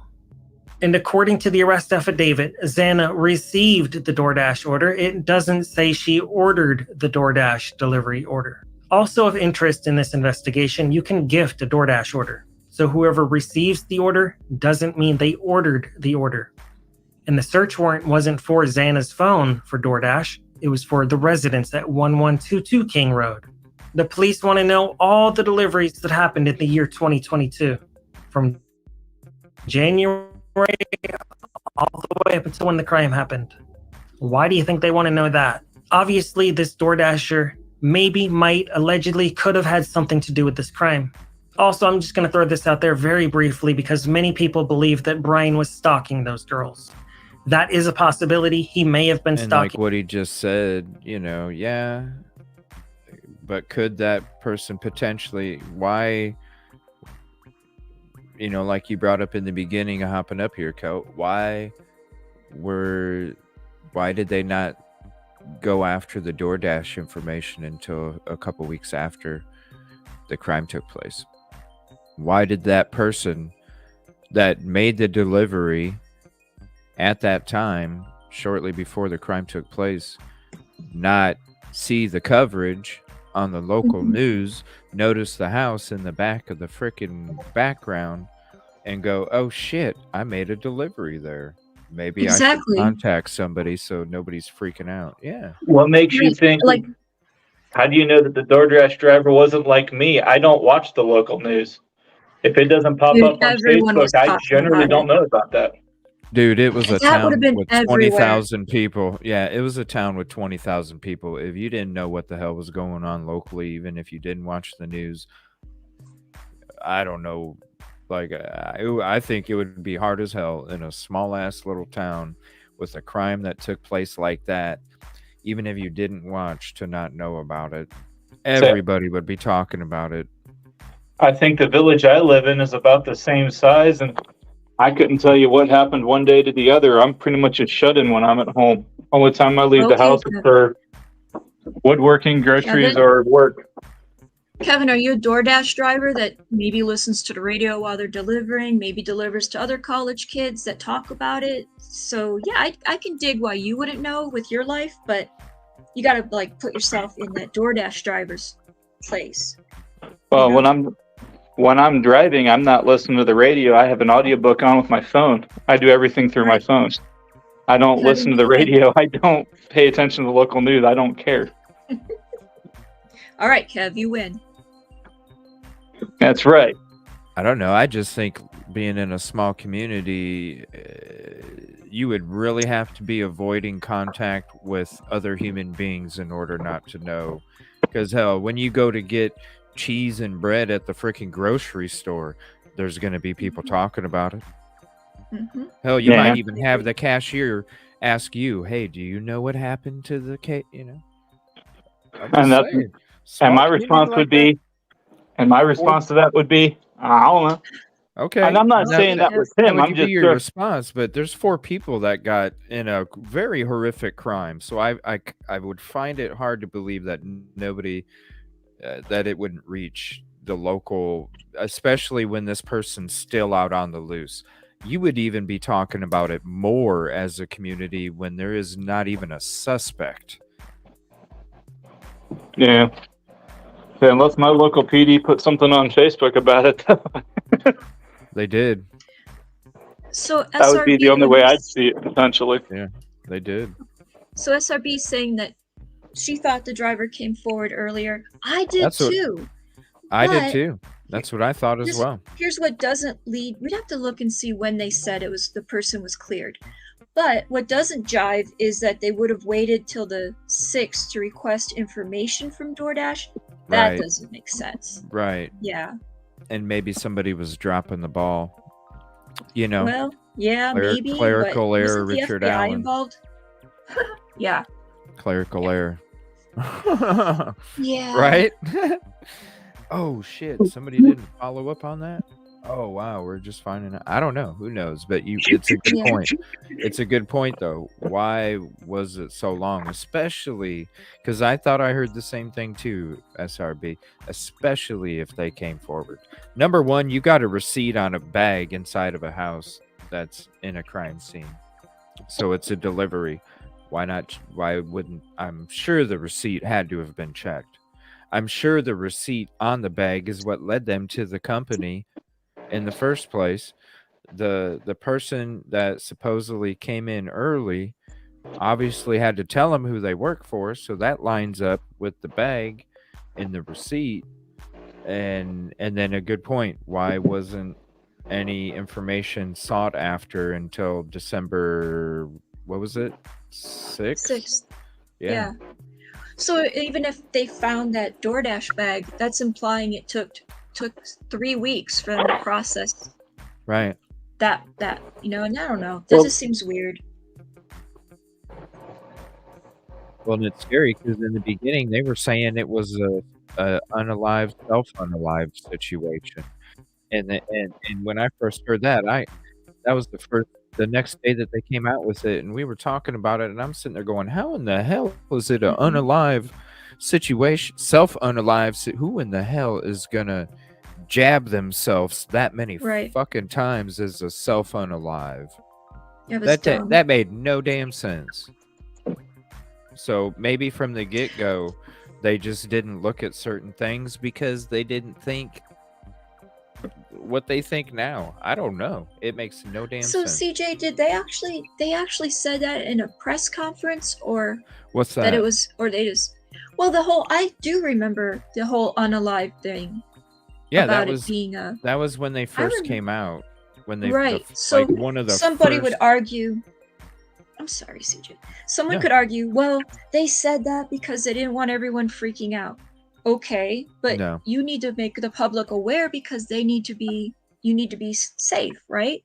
And you're not going to be thinking I need to be safe if they think that wasn't how am I trying to say this? I'm trying to not say the code words. Well, if you think it was that they did it, one of them did it to themselves. self-unalive, yeah. Yeah. If the police say that, then nobody's caring anymore and they're just walking around like they always are, free as a bird, and not worrying. But they should have been worrying. So I don't know, man. That is just messed up too. And then when you go back to the beginning of the case, when it was being covered, the first 3 weeks, the medical examiner did 3 different interviews, and on those three interviews, she said different shit on each one. And she shouldn't have been doing interviews at all. She said, if anybody remembers, when we went through those, because we watched all of them, she said different shit in each one. At one point, the girls upstairs were sleeping. Everybody was in their beds. And then the next interview, something was different about the facts. And you're like, wait a minute, you just said in this interview that they were all sleeping. Now you're saying that 2 were sleeping and 2 were awake. Then you come out, exactly, Phantom. Then you come out the next week and all of a sudden it's something completely fucking different. It's like, what the fuck is going on? Number one, LE comes out the first day saying that somebody self-unalived themselves, jamming themselves where it's a horrific scene. And then you're going to sit there and the medical examiner's going to say different crap in 3 different interviews within a 3.5 week period after the crime took place. It's all been it's no sketched wonder from the get. That's why that father was being so vocal, because this is what was happening to him. Because they weren't telling nobody nothing. Hell, they wouldn't even put out a reward. They wouldn't even put out a reward in the community. And then as all this shit's going on, we're having conversations of the students make up half the population of that town. And so they need the students to hit them local bars. They need the students to hit them food trucks. They need them students to hit the soup shops. They need them students for the economy. No wonder they weren't putting up a freaking reward of some sort. Give a like the it just, I don't know. It's like when I read that comment that somebody left in my video from last night about Kohberger, and I read it, it's the second comment from Phoenix, and I'm just like, maybe they did focus on Kohberger so much. If they focused so much on this other stuff in the beginning before Kohberger was in their crosshairs, what makes you think they ain't gonna be the same way with Kohberger? Who says that this shit that's coming out isn't somebody holding back some information? Sleuthy Goosey put a good post on Twitter. Go find it. It's from last week, or not even, maybe 4 or 5 days ago, and it talks about the specific thing about how a report can have something that doesn't go with the narrative and they don't put it in there. And she said that could very well be a possibility. It just, this whole case has been sus from the beginning. I appreciate you, SRB. I got to get going too. I'm hitting 3.5. Yeah, we should do this more tomorrow. Good night, SRB. Yeah, I'm sure gonna go we'll make talk lunches some more for about work tomorrow. Yeah, we'll talk some more about. There's more stuff I want to get into when it comes to this whole case. So, if something else isn't breaking, we probably will talk about this tomorrow night. But I'll put out a notification in the morning with exactly what we'll be talking about. So Somebody should be writing this all down. Like, we knew this. It's a lot. We knew this at, like, what date did we know this? Because now we're watching this video and going, well, when did we know that? Yeah. You know, it gets all jumbled together. Almost have to go to some old episodes. I think 'Cause that we one went was through it not. all. That No, one I of my said show. was.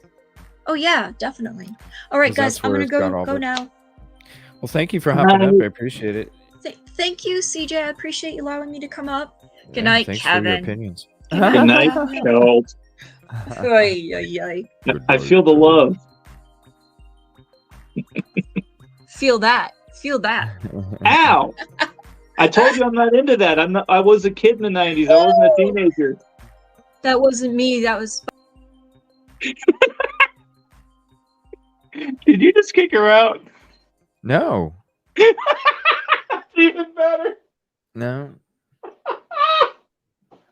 There's only certain people I kick out. Oh man, that was No, funny. I didn't kick. I would never kick Kelt out.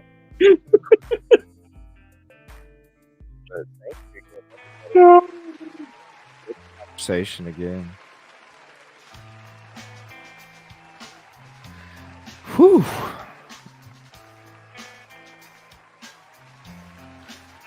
Yeah, I can't wait for Friday afternoon. It's gonna be fun. It's gonna be interesting. I'm gonna reach out to the sister Yeah. tomorrow. I wish Get I was it off up. Friday. Well- Of course, with the drama at work going on right now, I might be. Well, maybe I know you're pretty busy and the schedules are a little different, man. So maybe there's like a week or a night. I am off Friday. It's Saturday. I'm not free. Yeah, maybe there's a night once every 2 weeks or once a month where we just have a show, you and me, man. Focus on your shit, talk about you. I mean, I can send you a copy of my schedule. It's not hard, but Yeah, go ahead and do that, man. That'll definitely help me out when I Yeah. try and outline upcoming shows and shit. So I'm thinking it'll probably be more. There's a lot of stuff I didn't even get into tonight. That NewsNation. If I would have known, I would have skipped through the first 16 minutes and left the last 10 and made it a 40-minute thing. But Yeah. oh well, I can't.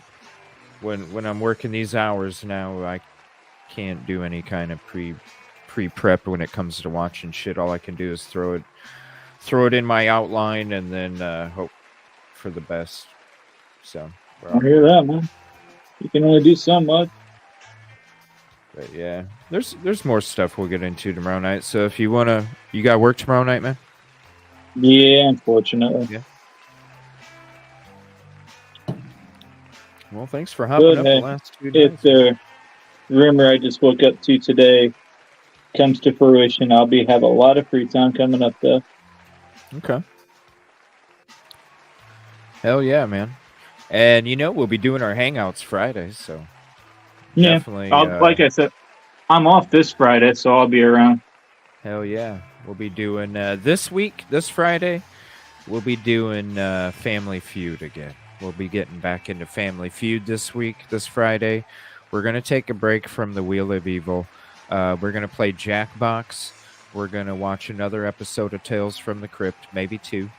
And then we're going to hang out and play Family Feud and some Jackbox.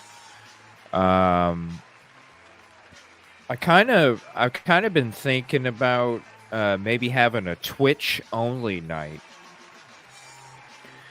So I'm letting that kind of stew in the back of the head the last week or so. So I might be coming up with a schedule where I have a Twitch only night. So only people that follow me on Twitch. That might be a talk show like I'm doing now, where I don't stream it to YouTube. It's Twitch only, so we can be a little more. We can do a lot more things. Okay. Or it can be a night where I'm either hosting games on the Xbox to Twitch, or it can be a night where you guys can chill back and watch me play a game on Twitch. But I'm thinking about doing something where it's like a Twitch only night, just for people that follow me on Twitch. So we gotta think of something.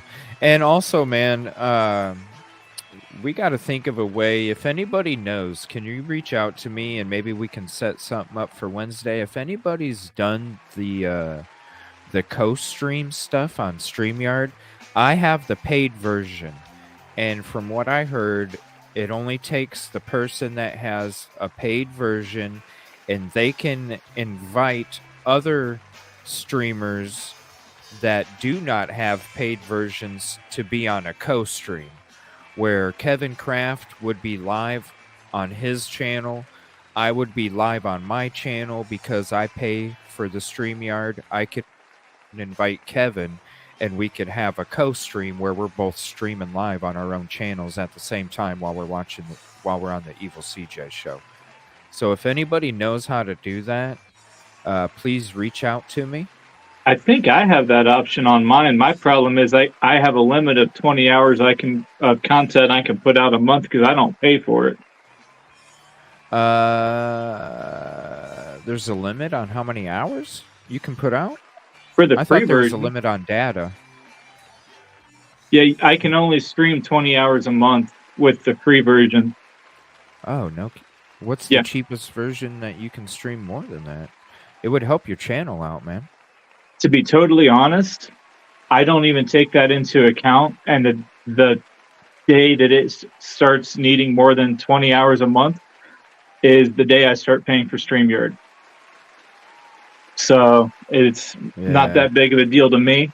Because I think they'll let me finish the stream I'm on if I have it started, but I can't do any more after that. But I mean, it's so hard. It actually costs me time to be on a stream when I'm working because I'm constantly looking at my phone when ordinarily I wouldn't be. So that's why I try to only do it about once a week. Because I mean, like I went a couple weeks here, just the last couple weeks actually, and I didn't have time to be in my shop more than, I think it was 3 hours total for 2.5 weeks before I got on yesterday in there. So I mean, it's with my work schedule, it's all up in the air. So I don't want to pay for something if I'm putting up 21 hours, and to me, it's not worth it if I'm doing at least 40. Yeah, it wouldn't be cost effective. So somebody like me, I stream I stream 50 hours in a week. It don't take no time. Yeah, no, for real. Yeah. I mean, no, not you, that it much a absolutely week, makes but sense. probably a week and a half to 2. because I stream honestly, I really stream 3 to 4 hours a night. And sometimes that doesn't even count the day streams that I do. And hell, the streams on Fridays and Saturdays usually go 5 or 6. It don't take no time. But that's what my show is. I'm a talk show. And talk shows last for a while, so. Yeah, and my show is not a talk show. I feel like I shouldn't shut up more than talk at this point, but yeah, I mean, granted, I woke up and found out that HR got involved with some stuff at work today. Was expecting a phone call, never got it, so now I'm all like, hey, this is going to be fun. Uh-oh. It needed to happen, though. Man. Well, it's nothing I did wrong, thank God, but yeah, just situations that are going on in at work that shouldn't be, and nobody's doing anything about it. My lead just got tired of it the other day, so he was in last night and went in and had a word with him, so it needed to happen, but we'll see what happens. Well, fingers crossed, man. No matter what it is. Thank you, everybody, for hanging out. I appreciate you. We'll be seeing you tomorrow night. And like I said, I'll be putting out a notification in the morning about what the topic will be. So you guys will know what it is. I hope you all have a peaceful and positive evening. And I'll see you all back tomorrow at 6:30 Central. Might be 6:45 Central in case I got to push it back. I didn't have to today. And definitely check out early Friday afternoons, the new series coming up, Unexplored, Lost, and Unsolved. I'll be having Cassie on there, featuring Cassie on Friday, and we'll be going into a case that isn't getting national attention, but we're going to give it some. Thank you, everybody. Thank you, Kevin. Thank you, Kel. Thank you, Kid Kitty. Thank you, Truthful Soul. Thank you, everybody, for hanging out. Can't wait to see you tomorrow night. Good night, everybody.